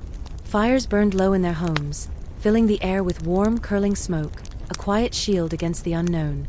Some fled to the edges of the woods, building shelters of woven branches beneath the tall trees, drinking from cold, clean streams, and surviving on what the forest could offer. Others chose to stay, tending to the sick, lighting soft candles in the village church, and praying quietly, their voices rising like the smallest threads of hope. The bells rang slowly, their echoes drifting across the empty fields, marking the passage of neighbors, of friends. And when the plague moved on, the peasants did what they always did. They returned to their soil, to their work, to the slow, patient planting of seeds. Famine crept into their lives like a soft winter wind. Sometimes it followed summers of burning sun that cracked the earth. Sometimes it slipped in after rains that drowned the wheat. In those lean years, the peasants turned to the hidden gifts of the land. They foraged in the woods, gathered wild mushrooms and berries, fished patiently in the quiet streams, and set simple snares for rabbits and birds. They ground bitter acorns into flour, baking dense, dark bread that filled their bellies even when sweetness was scarce. In the coldest winters, they stretched their food with careful hands, sharing even when their pots of stew were thin and their loaves small. They understood the soft magic of sharing. A single rabbit could feed a family, but when divided among neighbors, it could nourish the whole village. Their quiet generosity was their wealth, a bond stronger than coins, a warmth that could carry them through the longest nights. The lords who ruled the land asked much. They took grain, wool, eggs, and hours of labor. The peasants worked their own fields but also tended the lord's land, repaired his fences, and cared for his animals. Yet even within the narrow spaces between duty and toil, they found moments of light. On feast days, they gathered in the village green, dancing barefoot upon the soft grass, their laughter rising like birds into the sky, their songs carried gently by the breeze. For those few hours, the weight of the world grew lighter. Inside their cottages, the hearth glowed softly, its steady warmth drawing families close. Around the flickering fire, stories came to life, tales of clever animals, enchanted forests, distant lands, and brave travelers. These stories, passed from parent to child, were a quiet treasure, weaving comfort and wonder into the fabric of their days. The seasons guided their lives, each one a chapter in their steady, patient story. Spring arrived with the gentle green of new shoots, the air scented with fresh rain and earth. Summer stretched the days long, filled with the hum of bees, the golden sway of ripening wheat, and the soft brush of warm wind across the fields. Autumn brought the sweet relief of harvest, baskets filled with grain, apples, and herbs. Winter wrapped the village in snow and hush, slowing their steps, drawing them close to their hearths, where spinning, weaving, and soft stories filled the long, dark nights. At the center of their village stood the church, its simple stone walls cool and sturdy, its wooden doors always open. Faith flowed gently through their days, woven into their steps like the threads in their woolen cloaks. They believed in saints who watched over them, in the tender care of the Virgin Mary, and in the quiet hope that their burdens would be seen and softened. On holy days, they gathered, their voices rising softly in hymns, their candles flickering like stars in the wooden rafters. Even in the deepest winters, when snow pressed heavily upon the rooftops and the wind whispered through the cracks, they kept their hands busy. They spun wool into fine thread, carved wooden tools, wove baskets, and taught their children how to plant seeds, how to gather herbs, how to read the skies for signs of rain. They passed on not just skills, but the soft wisdom of patience, that life, though often heavy, always held the promise of another spring. Over time, the world began to shift, like the gentle turn of a wheel. The great plagues had thinned the villages, and the lords, once firm in their demands, began to offer more, small freedoms, coins in exchange for work, choices that had once seemed impossible. Some peasants journeyed to nearby towns, drawn by the buzz of busy markets, the scent of fresh bread and foreign spices, the clink of coins exchanging hands. Others chose to remain, tending the same soil, walking the familiar paths that their ancestors had known. The peasants changed the world not through rebellion, but through quiet persistence. They shaped their future with steady hands, with shared bread, with gentle stories passed from hearth to hearth. Their strength lived in their patience, in their simple joys, in their unbroken rhythms. And now, as the village sinks into the soft hush of night, the fires burn low, the fields rest beneath the silver gaze of the moon, and the cool air drifts through the quiet streets, carrying the sweet scent of wood smoke and hay. The cottages settle, their wooden beams creaking softly in the stillness. The families, wrapped in woolen blankets, sleep peacefully, their breathing slow and steady. Let this story rest with you now, like a soft woolen cloak, like the snow upon the thatched roofs, like the mist curling around the morning fields.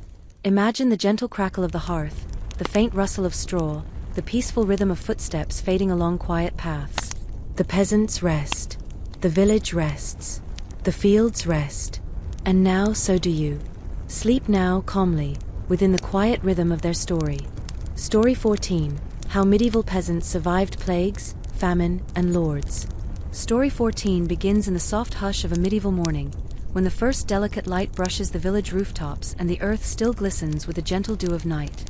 The sky unfolds slowly, its pale colors stretching above the quiet fields.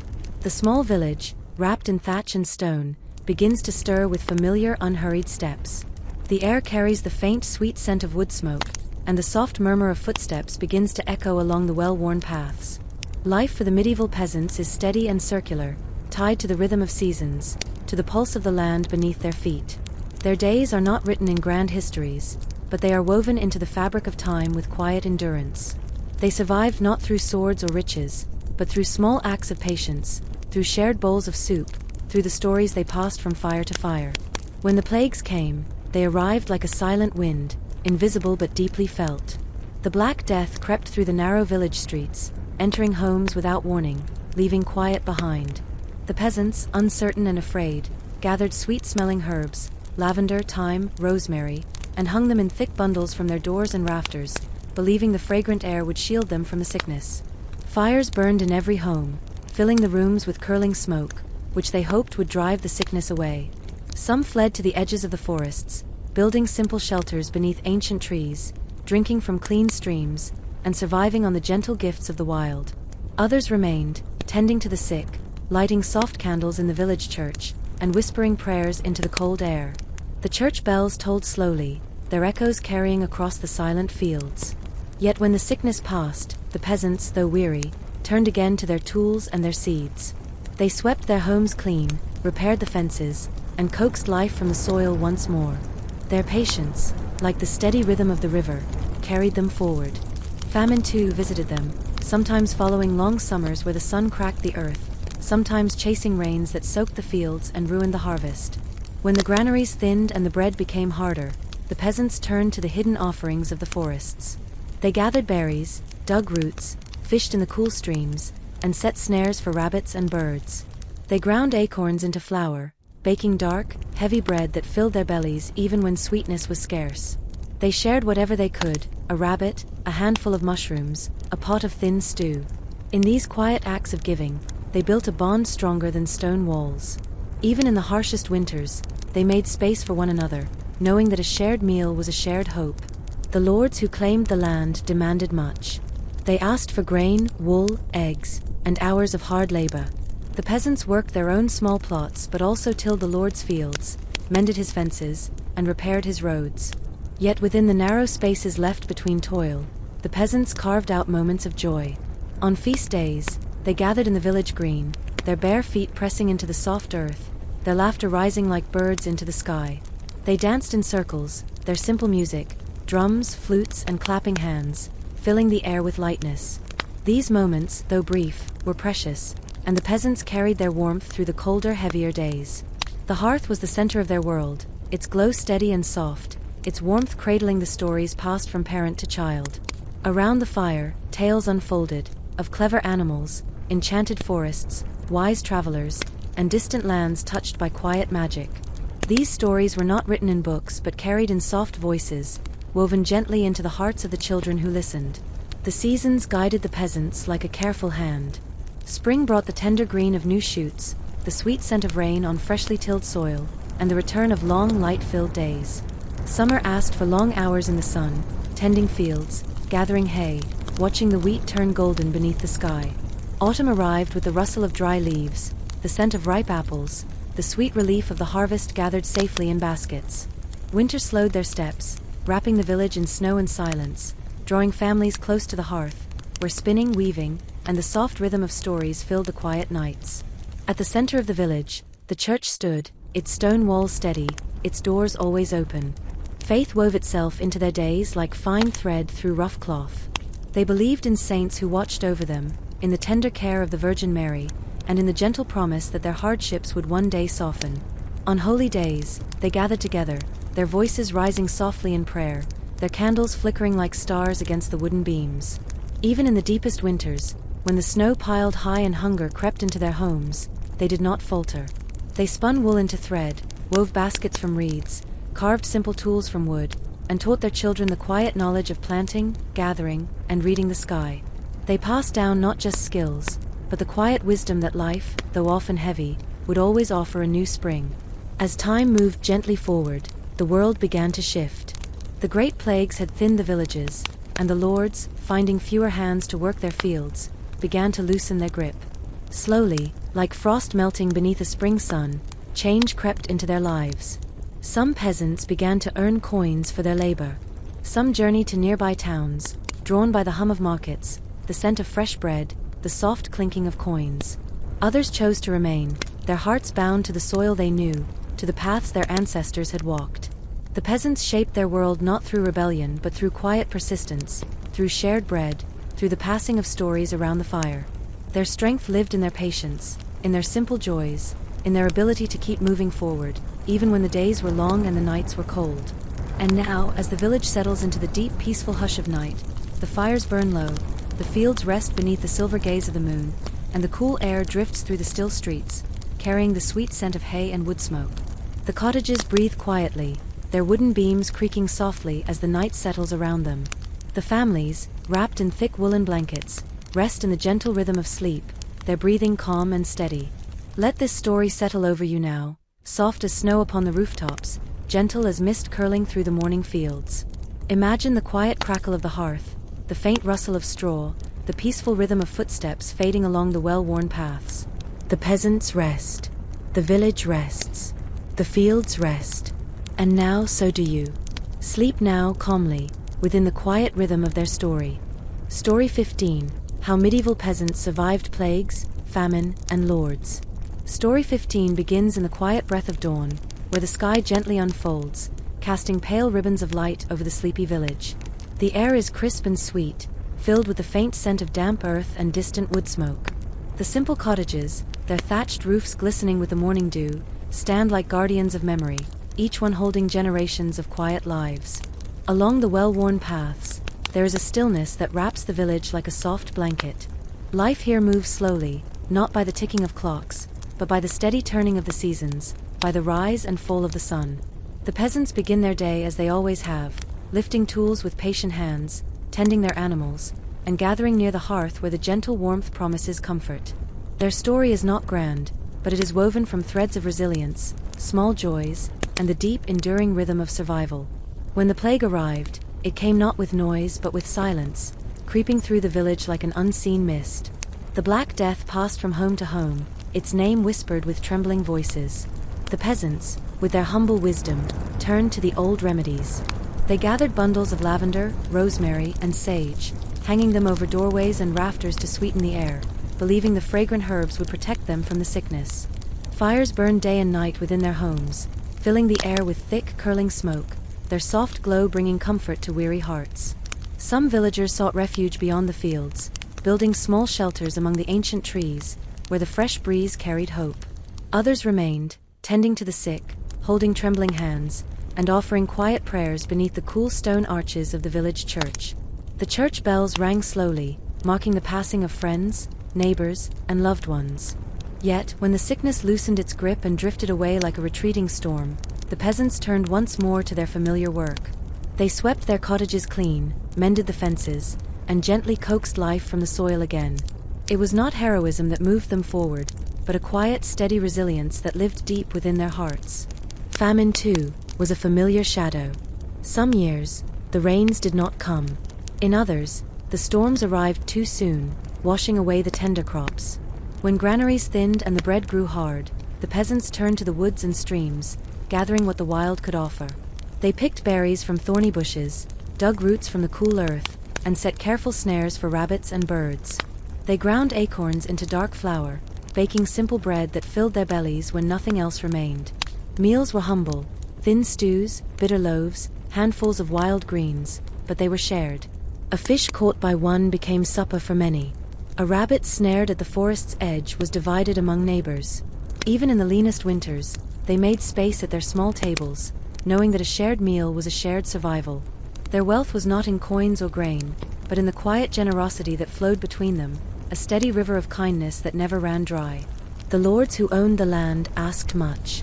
Taxes in the form of grain, wool, and labor pressed upon the peasants like heavy stones.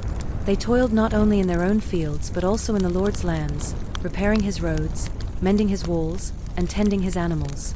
Yet within the narrow gaps left between duty and toil, they found room for joy. On feast days, the village green filled with music and laughter.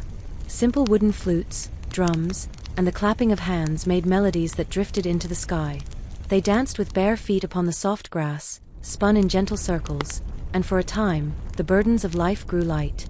These moments were precious, carefully tucked away in memory, to be savored in the colder, harder days.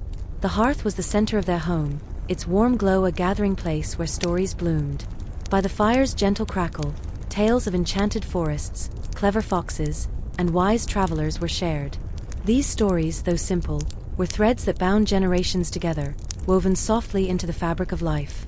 Children listened with wide eyes, their dreams filled with distant lands and quiet heroes. The seasons guided their steps with a patient hand.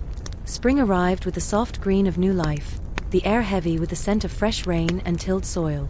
Summer stretched long beneath the golden sun, the hum of bees drifting over the fields, the wheat swaying in the breeze. Autumn brought the sweet relief of harvest, baskets filled with grain, apples, and herbs. Winter softened their pace, wrapping the village in snow and stillness, drawing them near to their hearths, where spinning, weaving, and soft stories filled the quiet nights. The village church, small and steady, stood at the heart of their world. Its cool stone walls held their prayers, its wooden benches welcomed every weary soul. Faith was not a grand declaration but a quiet comfort, woven through their daily lives like golden thread through homespun cloth. They believed in saints who watched over them, in the gentle care of the Virgin Mary, and in the soft promise that their toils were seen and their hearts held. Even in the coldest winters, when the snow lay heavy on the rooftops and the wind crept through the cracks, their hands remained busy. They spun wool into fine thread, carved wooden spoons and tools, and taught their children how to plant seeds, how to read the sky for rain, how to gather the gentle gifts of the forest. They passed down not just skills but quiet wisdom, the deep knowing that life, though often heavy, would always offer new mornings. As years passed, the world shifted slowly around them. The great plagues had thinned the villages, and with fewer hands to work the land, the lords began to offer more. Coins passed between hands, and some peasants earned small freedoms, small choices that had once been beyond their reach. Some ventured to nearby towns, drawn by the hum of busy markets, the scent of fresh bread, the colorful stalls filled with spices and cloth. Others chose to stay, bound by love to the soil they knew, walking the familiar paths their ancestors had tended for generations. The peasants shaped their world not through battle, but through quiet persistence. Through shared meals, gentle stories, and steady work, they softened the edges of hardship. They carved out spaces of joy, of rest, of connection. Their strength lived in the slow rhythm of their days, in the quiet steps that always moved forward. And now, as the village settles into the peaceful hush of night, the fires burn low, the fields rest beneath the silver gaze of the moon, and the cool air drifts softly through the silent streets, carrying the sweet scent of hay and wood smoke. The cottages, their walls warm and familiar, hold the soft breathing of families wrapped in woolen blankets, resting in the deep comfort of sleep. Let this story settle over you now, like a soft woolen cloak, like the gentle mist that curls around the morning fields. Imagine the faint creak of wooden beams, the quiet crackle of the hearth, the peaceful rhythm of footsteps fading along well-worn paths. The peasants rest. The village rests. The fields rest. And now so do you. Sleep now calmly, within the quiet rhythm of their story. Story 16. How Medieval Peasants Survived Plagues, Famine, and Lords. Story 16 begins in the tender hush of morning, as the sky blushes with soft lavender and the faintest gold glimmers over the horizon. The village, nestled among gentle rolling hills, still sleeps beneath its thatched roofs and quiet stone walls. A faint breeze stirs the leaves of the ancient oaks that have watched over the peasants for centuries. The earth holds the last chill of night, but soon, the soft warmth of the sun will awaken the fields, the cottages, and the hearts of those who live in the slow, steady rhythm of medieval life. The peasants of this time moved through their days not with grandeur, but with humble persistence. Their lives were shaped by the turning of the seasons, by the demands of the land, and by the unseen weight of plagues, famine, and lords. Yet they endured quietly, through small acts of resilience and through the comfort of community. When the plague crept into the village, it did not come with the clang of warning bells but with silence. The Black Death passed softly through the air, slipping into homes, stealing away neighbors. Fear wrapped itself around the village like thick morning mist. But the peasants turned to the remedies they knew. They gathered fragrant herbs, lavender, rosemary, sage, and hung them in heavy bundles from their rafters and doorways. They burned fires in every room, letting the smoke curl through their homes, believing it would push the sickness away. Some fled to the quiet shelter of the woods, where they built small huts beneath the green canopy, trusting the fresh air and the distance to guard them. Others remained, tending gently to the sick, lighting simple candles in the cool stone church, and offering whispered prayers. The slow toll of the bells marked the losses, their soft echoes reaching across the silent fields. And when the plague finally passed, as all storms do, the peasants, weary but steady, returned to their earth. They mended their fences, swept their homes, and gently planted their seeds. It was not the absence of fear that moved them forward, but the deep, quiet understanding that life must go on, that the soil must still be turned, that the rhythm of the seasons would wait for no one. Famine was another familiar visitor. Some years, the sun scorched the fields, and other years, the rains came too hard, washing away the tender shoots. When their granaries sat nearly bare, and their bread grew hard and thin, the peasants turned to the forest's quiet gifts. They gathered wild berries, hunted small game, dug for roots in the cool, dark earth, and ground acorns into coarse flour to bake bitter loaves that stretched their stores. Even in hunger, they shared. A fish caught by one was divided among many. A pot of thin stew warmed the bellies of neighbors gathered around a single hearth. Their wealth was not in coins, but in shared meals and in the quiet certainty that generosity was the strongest currency. In giving, they survived together. The lords, high upon their hills in stone manors, demanded grain, wool, eggs, and long hours of labor. The peasants worked the lord's fields alongside their own, built his fences, mended his roads, and cared for his animals. Yet even beneath this weight, they carved out spaces for joy. On feast days, the village green filled with music and light steps. The peasants danced in wide circles, their bare feet pressing into the soft earth, their laughter rising into the sky like flocks of birds. Simple flutes, wooden drums, and clapping hands created melodies that drifted through the air. These moments, though brief, were precious, cherished like the first warm day after a long winter. Inside their cottages, the hearth glowed as the center of their lives. Around the fire, stories took shape, tales of brave travelers, of magical animals, of hidden forests and distant lands. These stories were not written but passed softly from parent to child, weaving comfort into the coldest nights. Children listened wide-eyed, resting their heads on their mothers' laps, the flickering flames painting gentle patterns on the walls. The seasons led their lives, each step guided by the slow, patient turn of the earth. Spring arrived with the sweet scent of damp soil and the tender green of new leaves. Summer stretched long, filled with the hum of bees, the golden waves of ripening wheat, and the joyful buzz of life. Autumn was a season of gratitude, of heavy baskets filled with grain, of apple-scented air, and of storing what would carry them through the winter. Winter came softly, blanketing the village in white, slowing their steps, drawing them near to the warmth of their hearths where spinning, weaving, and gentle stories filled the long, dark nights. At the heart of their village stood the small church, its stone walls cool and strong, its wooden door always open. Faith wove itself into their days like a soft thread through their simple cloth. They prayed to saints, trusted in the gentle care of the Virgin Mary, and found quiet comfort in the rituals that marked their days. On holy days, they gathered in the church, their voices rising in song, their prayers soft as the snow that would soon blanket their roofs. Even when the deepest winter pressed in, when snow gathered thick upon the thatched roofs and the wind whispered through the cracks in the walls, the peasants kept their hands busy. They spun wool into thread, carved wooden spoons and simple toys, and taught their children to read the skies, to plant seeds, and to find the quiet gifts of the forest. They passed down not only skills but soft wisdom, the kind that taught them that life, though often heavy, would always offer new mornings. As the years unfolded, slowly as spring unfolds its first blooms, the world around them began to change. The plagues had thinned the villages, and with fewer hands to work the land, the peasants began to gain small freedoms. The lords, who once demanded without question, offered coins for labor, granted rights that had long been withheld. Some peasants traveled to nearby towns, their hearts curious about the busy markets, the scent of new bread, and the colorful stalls filled with cloth and spices. Others chose to remain, tied to the land where their ancestors had sown seeds and told stories beneath the same sky.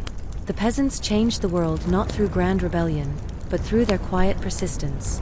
Through sharing bread, tending to their neighbors, and passing stories from fire to fire, they softened the weight of hardship. Their strength was not in grand victories, but in small, steady steps, in the patience to plant seeds even when storms had come before. And now, as the village settles into the deep peace of night, the last embers flicker softly in the hearths. The fields, now silver beneath the gaze of the moon, rest quietly. The cool air drifts gently through the still streets, carrying with it the sweet scent of hay and wood smoke. The cottages, warm and familiar, cradle their resting families. The soft breathing of sleep fills the rooms, and the quiet hum of peace wraps around each home. Let this story rest with you now, like a soft woolen blanket pulled gently over your shoulders, like the quiet snow that settles upon the rooftops, like the mist that drifts through the morning fields. Imagine the faint creak of wooden beams, the slow crackle of the fire, the gentle rhythm of footsteps fading along the worn paths. The peasants rest. The village rests. The fields rest. Story 17. How Medieval Peasants Survived Plagues, Famine, and Lords.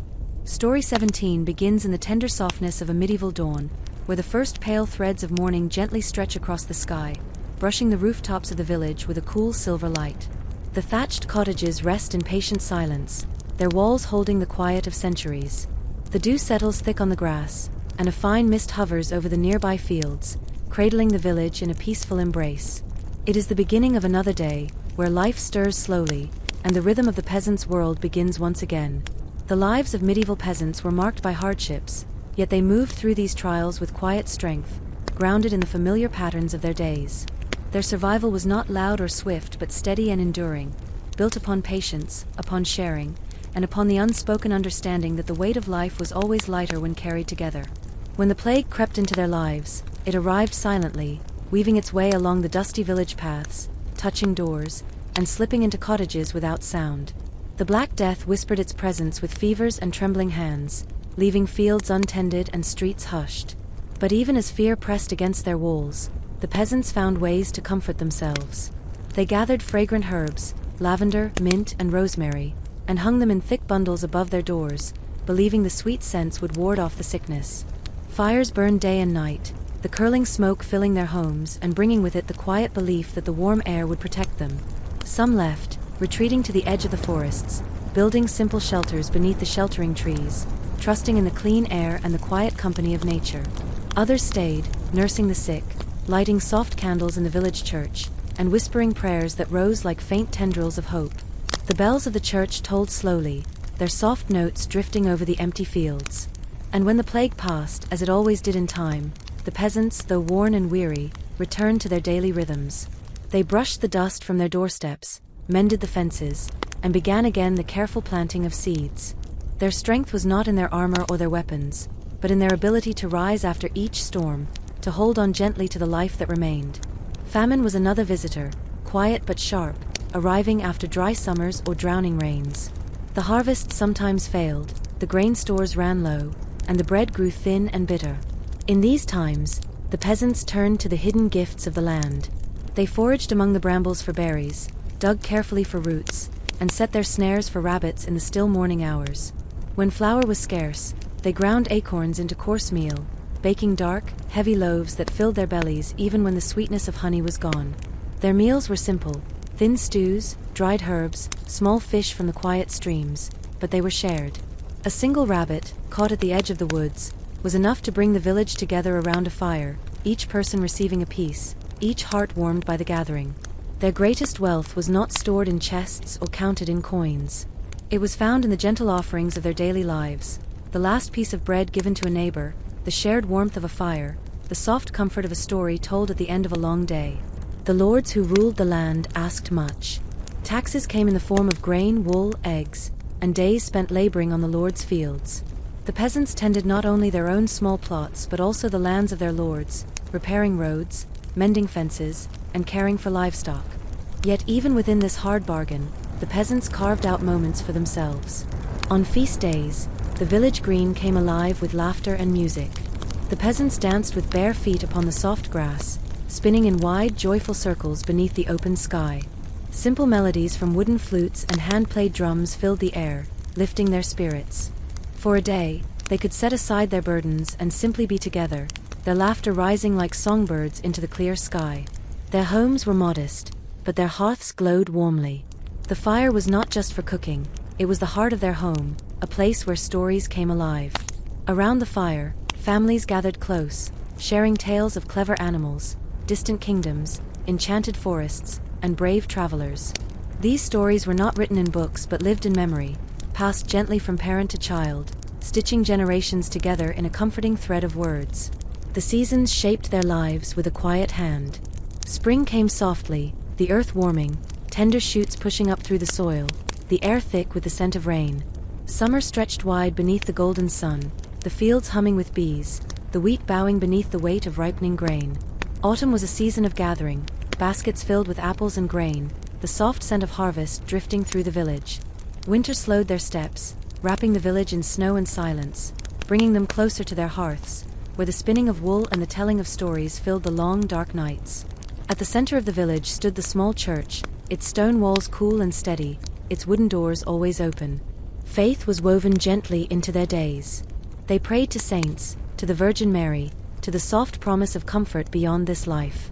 On holy days, they gathered within the church's quiet walls, their voices rising in song, their candles flickering like small stars against the dark wood. Even in the deepest winters, when the snow lay thick upon their rooftops and the wind slipped through the cracks in the walls, the peasants kept their hands busy. They spun wool into soft thread, carved wooden spoons, mended baskets, and taught their children how to plant seeds, how to gather herbs, and how to read the clouds for signs of rain. They passed on more than skills. They passed on the quiet knowledge that life, though often heavy, would always bring a new spring. As time moved forward, the world slowly began to change.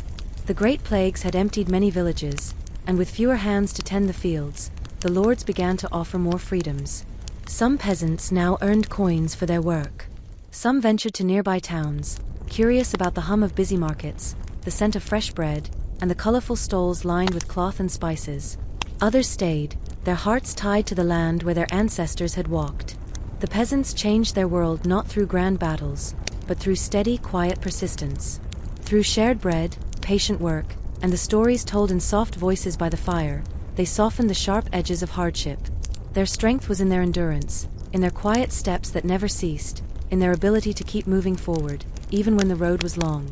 And now, as the village settles into the deep hush of night, the last embers in the hearths glow softly. The fields, resting beneath the pale silver of the moon, sleep in peaceful silence. The cool night air drifts gently through the still streets, carrying the faint scent of hay and wood smoke. The cottages, warm and familiar, cradle their sleeping families, their slow breathing steady and calm. Let this story rest with you now, like a soft woolen blanket drawn gently around your shoulders, like the quiet snow settling upon the rooftops, like the mist that curls over the morning fields. Imagine the soft creak of wooden beams, the slow crackle of the fire, the peaceful rhythm of footsteps fading along well-worn paths. The peasants rest. The village rests. The fields rest. And now so do you. Sleep now calmly, within the quiet rhythm of their story. Story 18. How medieval peasants survived plagues, famine, and lords. Story 18 begins in the softest moment of dawn, when the world holds its breath and the sky glows with the faintest touch of silver. The village lies still, its thatched roofs covered in a delicate layer of dew, its stone walls gently cradling the quiet of the night. The mist lingers just above the fields, drifting lazily between the trees, and the distant hum of a stream whispers through the silence. Here, in this slow and gentle place, the peasants rise with the soft rhythm of the earth. Their lives, simple and steady, are shaped by the seasons and guided by the turning of the sun. They do not chase wealth or glory but seek warmth, food, and the gentle peace that comes from shared work and quiet evenings. Though plagues, famine, and the weight of lords press upon them, they survive with a quiet strength, moving through each hardship with patience and tender persistence. When the plague arrived in their village, it crept like a silent fog, slipping through doorways and settling among the people without sound. The Black Death was not loud, but its presence was felt deeply. Houses grew quiet, fields lay untouched, and the soft chime of church bells marked the passing of friends and family. The peasants, with their humble wisdom, turned to the remedies they trusted. They gathered sweet herbs, lavender, sage, and rosemary, tying them in thick bundles and hanging them above doorways and windows. They burned fires day and night, letting the curling smoke fill their homes, believing it would drive the sickness away. Some fled to the shelter of nearby forests, where they built simple huts among the trees, breathing in the cool, fresh air, trusting the quiet woods to protect them. Others remained, tending to their loved ones, whispering soft prayers in the stone church, and lighting small candles whose flames flickered like stars in the darkened rooms. The tolling of the church bell became a familiar sound, its soft echoes drifting over the empty fields. Yet, when the plague loosened its grip and the silent streets slowly began to stir again, the peasants returned to their steady work. They swept their homes clean, patched the walls, mended their fences, and pressed seeds back into the waiting soil. It was not a grand celebration that marked their survival, but a quiet return to life, a patient belief that each new day was still worth tending. Famine, too, was a shadow that passed through their lives. Some years the rains did not come, and the earth cracked beneath their feet. Other years the rains were too heavy, drowning the tender shoots. When the granaries thinned and the bread grew hard and bitter, the peasants turned to the forest's secret offerings. They gathered berries from the brambles, dug roots from the cool soil, and set careful snares for rabbits and birds. They fished in still streams and ground acorns into dark flour, baking rough loaves that stretched their meager supplies. Even in their hunger, they shared what they had. A fish caught in the early morning light became supper for many. A single pot of thin stew was stretched to feed a gathering of neighbors. The wealth of the peasants was never measured in coins or in the grain they owed to their lords. Their true treasure was found in these moments of sharing, in the quiet generosity that lived in their hearts, in the gentle understanding that survival was never something achieved alone. The lords who owned the land demanded much. Grain, wool, eggs, and days spent laboring in the lord's fields were the taxes of their lives. The peasants worked their own small plots and also toiled beneath the shadow of the lord's manor. They repaired roads, tended to the livestock, and mended walls not their own. Yet even in these burdens, they found small spaces where joy could grow. On feast days, the village green became a place of music and laughter. The peasants danced with bare feet upon the soft grass, spinning in wide circles, their hands clapping to the simple rhythms of wooden flutes and hand-played drums. They sang songs whose words had been passed from grandmother to child, songs that carried the sweetness of the past. In these moments, their worries drifted like the morning mist, and their hearts lightened beneath the open sky. Their cottages, though humble, were warmed by the steady glow of the hearth. The fire was not just for cooking, it was a place where stories lived, where families gathered to share the tales that stitched them together across generations. Around the fire, voices softened, telling stories of clever foxes, magical forests, distant kingdoms, and brave travelers who found their way home. These stories, passed from parent to child, were not written but carefully held in memory, their gentle patterns passed like seeds from one life to the next. They were the peasants' comfort, their way of making sense of the world, their way of carrying warmth through the coldest winters. The seasons turned like the careful hand of a watchmaker, guiding the peasants through their days. Spring arrived with soft rains and tender shoots, the scent of tilled earth filling the air. Summer stretched long and golden, the wheat swaying beneath the bright sun, the fields alive with the hum of bees. Autumn brought the harvest, the sweet scent of apples and grain filling the village, baskets brimming with the gifts of the soil. Winter softened their steps, covering the village in snow, drawing them close to the hearth where spinning, weaving, and quiet stories filled the long, dark nights. At the heart of the village stood the church, its stone walls steady, its doors always open. Faith wove itself into their days like a soft thread through a warm cloak. They prayed to saints who watched over them, trusted in the gentle care of the Virgin Mary, and found comfort in the rituals that marked their passing seasons. On holy days, they gathered within the church, their voices rising in simple song, their candles flickering like stars beneath the wooden beams. Even in the deepest winters, when the snow lay thick upon the rooftops and the cold pressed close against the walls, the peasants kept their hands busy. They spun wool into soft thread, carved wooden spoons and bowls, wove baskets from reeds, and taught their children how to plant seeds, how to read the sky, how to gather the quiet gifts of the forest. They passed on not just skills, but a quiet wisdom, a soft, enduring knowledge that life, though often heavy, would always offer another morning, another season, another story. As the years drifted by, slow as the river winding through the hills, the world around them began to change. The great plagues had thinned the villages, and with fewer hands to work the land, the lords began to loosen their grip. Some peasants now earned coins for their labor, and some traveled to nearby towns, drawn by the colorful stalls of markets, by the scent of fresh bread, by the curious pulse of new life. Others chose to remain, their hearts bound to the soil they knew, walking the same paths their ancestors had tended beneath the same sky. They changed the world not with swords or with grand declarations, but with quiet persistence, with shared bread, with kind hands, with the soft stories told around the fire. Their strength lived not in battles but in endurance, in the simple courage to rise each morning and tend the earth again. And now, as the village settles into the deep, peaceful hush of night, the last embers in the hearths glow softly. The fields rest beneath the quiet silver gaze of the moon.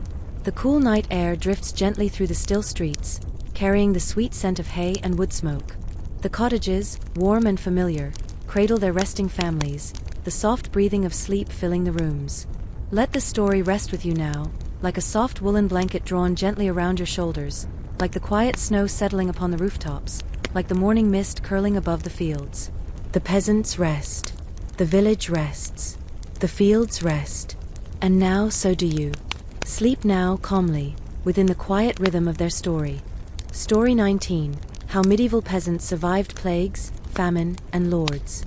Story 19 begins in the tender hush just before sunrise, where the village sleeps wrapped in soft mist, and the fields glisten with the first touch of morning dew. The thatched rooftops, weathered by seasons of rain and sun, hold the faint scent of wood smoke from the evening fires. A gentle breeze drifts between the stone cottages, carrying the promise of a new day. In this quiet space, where the world is slow and calm, the medieval peasants awaken, their lives woven gently into the rhythm of the earth. Their days begin not with the rush of urgency, but with patient steps and careful hands. The roosters crow softly, sheep stir in their pens, and the first bread begins to bake over warm hearths. The peasants know the weight of hardship, but they also know the soft, enduring comfort of community, of shared meals, and of simple joys that brighten even the heaviest seasons. When the plague passed through their village, it moved like an invisible fog, silent and heavy. The Black Death slipped through doorways, leaving homes empty, streets hushed, and fields still. The sound of church bells, tolling softly in the distance, became a familiar part of the air, each ring a quiet farewell. But even as sorrow settled among them, the peasants turned to what they knew. They gathered sweet herbs, bundles of rosemary, lavender, sage, and hung them from the wooden beams of their cottages, their soft fragrance filling the rooms. Fires were kept burning day and night, their smoke curling through the rafters, believed to carry away sickness. Some left the village, building small shelters in the sheltering arms of nearby forests, trusting the clean air and quiet woods to protect them. Others remained, tending to the sick, lighting slender candles in the cool stone church, and whispering prayers that fluttered like leaves in the wind. When the plague loosened its grip and the air slowly grew lighter, the peasants returned to their steady work. They patched walls, mended fences, and pressed seeds back into the soil. The world had changed, but their patience remained. They had survived, not through great strength, but through gentle persistence. Famine, too, was an unwelcome visitor, arriving when the rains did not come or when storms crushed the fragile shoots. When granaries thinned and bread became scarce, the peasants turned to the wild places. They gathered berries from brambles, dug roots from the forest floor, and caught small fish from the quiet streams. They set careful snares for rabbits and birds, and when flour was gone, they ground acorns into coarse meal to bake dark, bitter loaves. Meals were simple, stews thin to stretch across many bowls, rough bread, foraged greens, but they were shared. The peasants knew that even in hunger, the greatest wealth was found in what was given, not in what was kept. A single rabbit, a pot of stew, a handful of berries, these became feasts when divided among neighbors. Their strength lived not in the fullness of their tables, but in the softness of their hearts.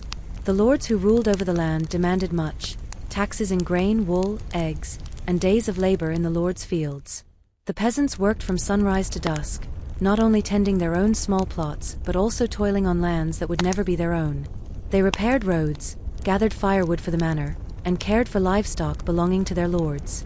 Yet within this life of labor, the peasants found small pockets of joy. On feast days, the village green filled with music and dancing. The peasants, barefoot on the soft grass, spun in wide circles, their laughter rising with the flutter of colorful ribbons and the hum of simple wooden flutes. These moments, rare but cherished, stitched bright threads into the fabric of their lives. Their homes, though modest, glowed with the steady warmth of the hearth.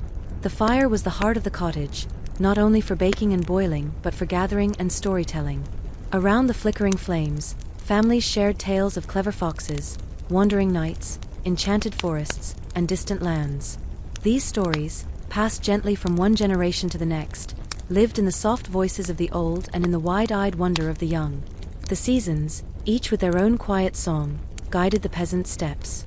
Spring came with the soft scent of rain and the tender green of new shoots. Summer stretched long beneath the golden sun, the fields alive with the hum of bees, the wheat bending beneath its ripening weight. Autumn brought the relief of harvest, baskets heavy with grain, the air rich with the scent of apples and fresh hay. Winter softened their pace, covering the village in snow, drawing them near to their fires, where the spinning of wool and the telling of stories warmed the longest nights. At the center of the village stood the small stone church, its wooden doors open to all, its cool walls holding the prayers of generations. Faith was a gentle companion, woven through the peasants' days like golden thread through rough cloth. They trusted in the care of saints, in the soft protection of the Virgin Mary, in the hope that their labors were seen and their hearts known. On holy days, they gathered beneath the church's high beams, their simple songs rising into the air, their candles glowing like tiny stars. Even in the hardest winters, when the snow piled thick upon the rooftops and the wind pressed cold fingers against the walls, the peasants kept their hands busy.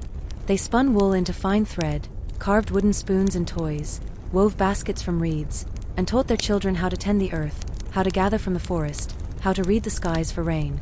They passed on not just skills, but the soft, enduring wisdom that life, though often heavy, would always offer another spring. Time, like the slow winding of a river, brought quiet changes. The plagues had thinned the villages, and the lords, facing empty fields, began to loosen their grip. Some peasants now worked for coins, some traveled to nearby towns, drawn by the hum of markets and the scent of fresh bread. Others stayed, bound by love to the soil their ancestors had turned. The peasants changed their world not through war, but through steady steps. They softened hardship with shared bread, mended sorrow with soft stories, and endured with the patient rhythm of hands that kept tending, of feet that kept walking. And now, as the village settles into the deep peace of night, the last embers in the hearths glow softly, the fields rest beneath the quiet silver of the moon, and the cool air drifts gently through the still streets, carrying the sweet scent of hay and wood smoke. The cottages, their walls familiar and warm, cradle sleeping families, the soft breathing of rest filling the rooms. Let this story rest with you now, like a woolen cloak drawn gently around your shoulders, like the quiet snow that settles upon the rooftops, like the mist that drifts lazily through the morning fields. Imagine the faint creak of wooden beams, the slow crackle of the fire, the peaceful rhythm of footsteps fading along the well-worn paths. The peasants rest. The village rests. The fields rest. And now so do you. Sleep now calmly, within the quiet rhythm of their story. Story end, how medieval peasants survived plagues, famine, and lords.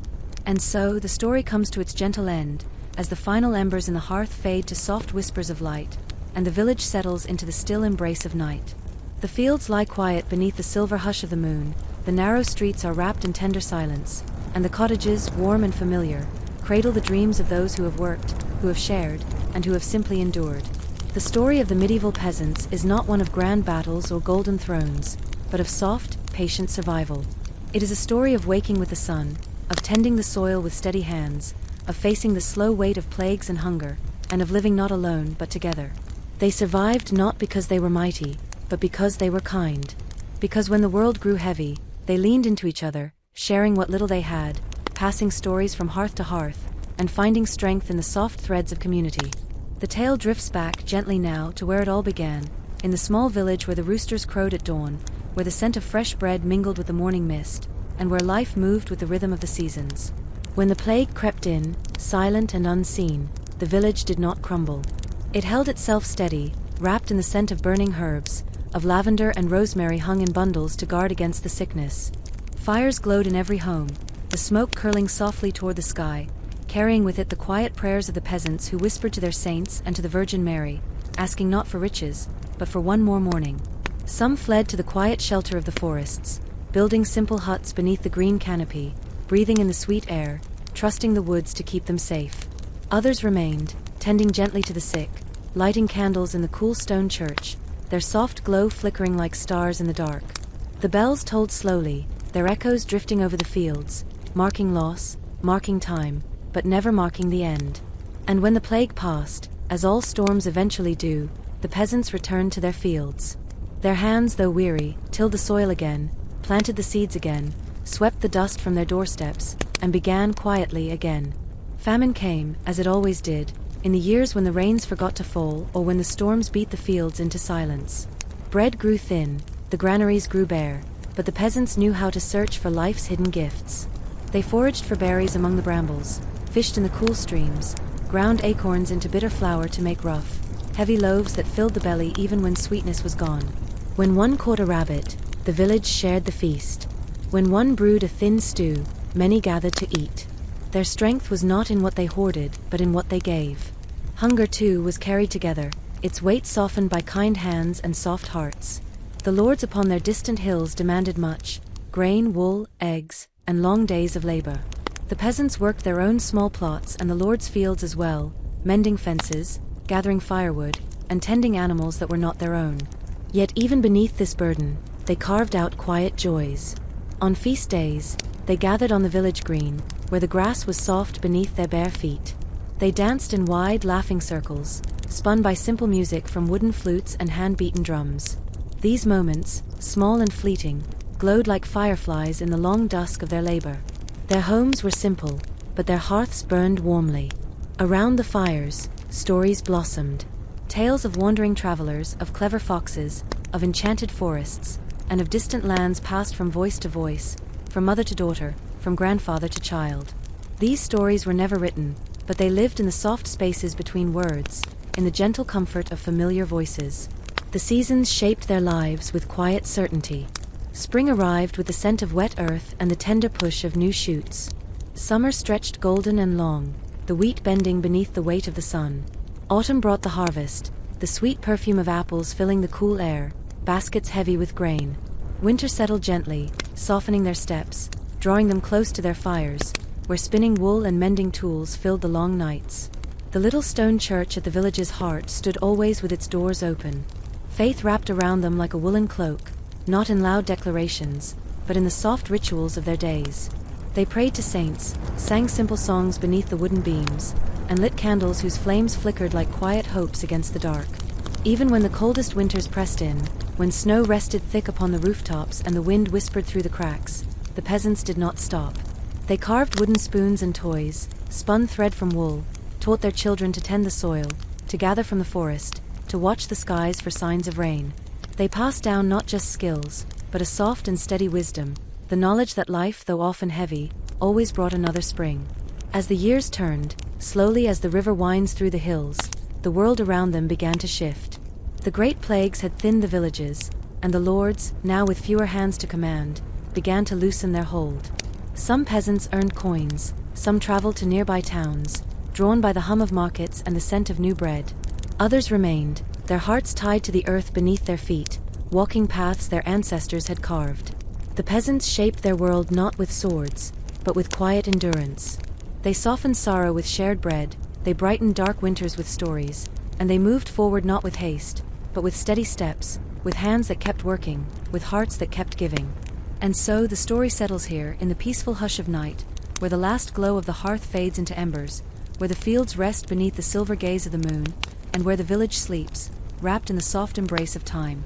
Let this story rest with you now, like a soft blanket pulled gently across your shoulders, like the quiet snow settling upon the rooftops, like the morning mist drifting lazily over the fields. The peasants rest. The village rests. The fields rest. And now so do you. Sleep now calmly, within the quiet rhythm of their story. Sleep gently, wrapped in their peace. Sleep.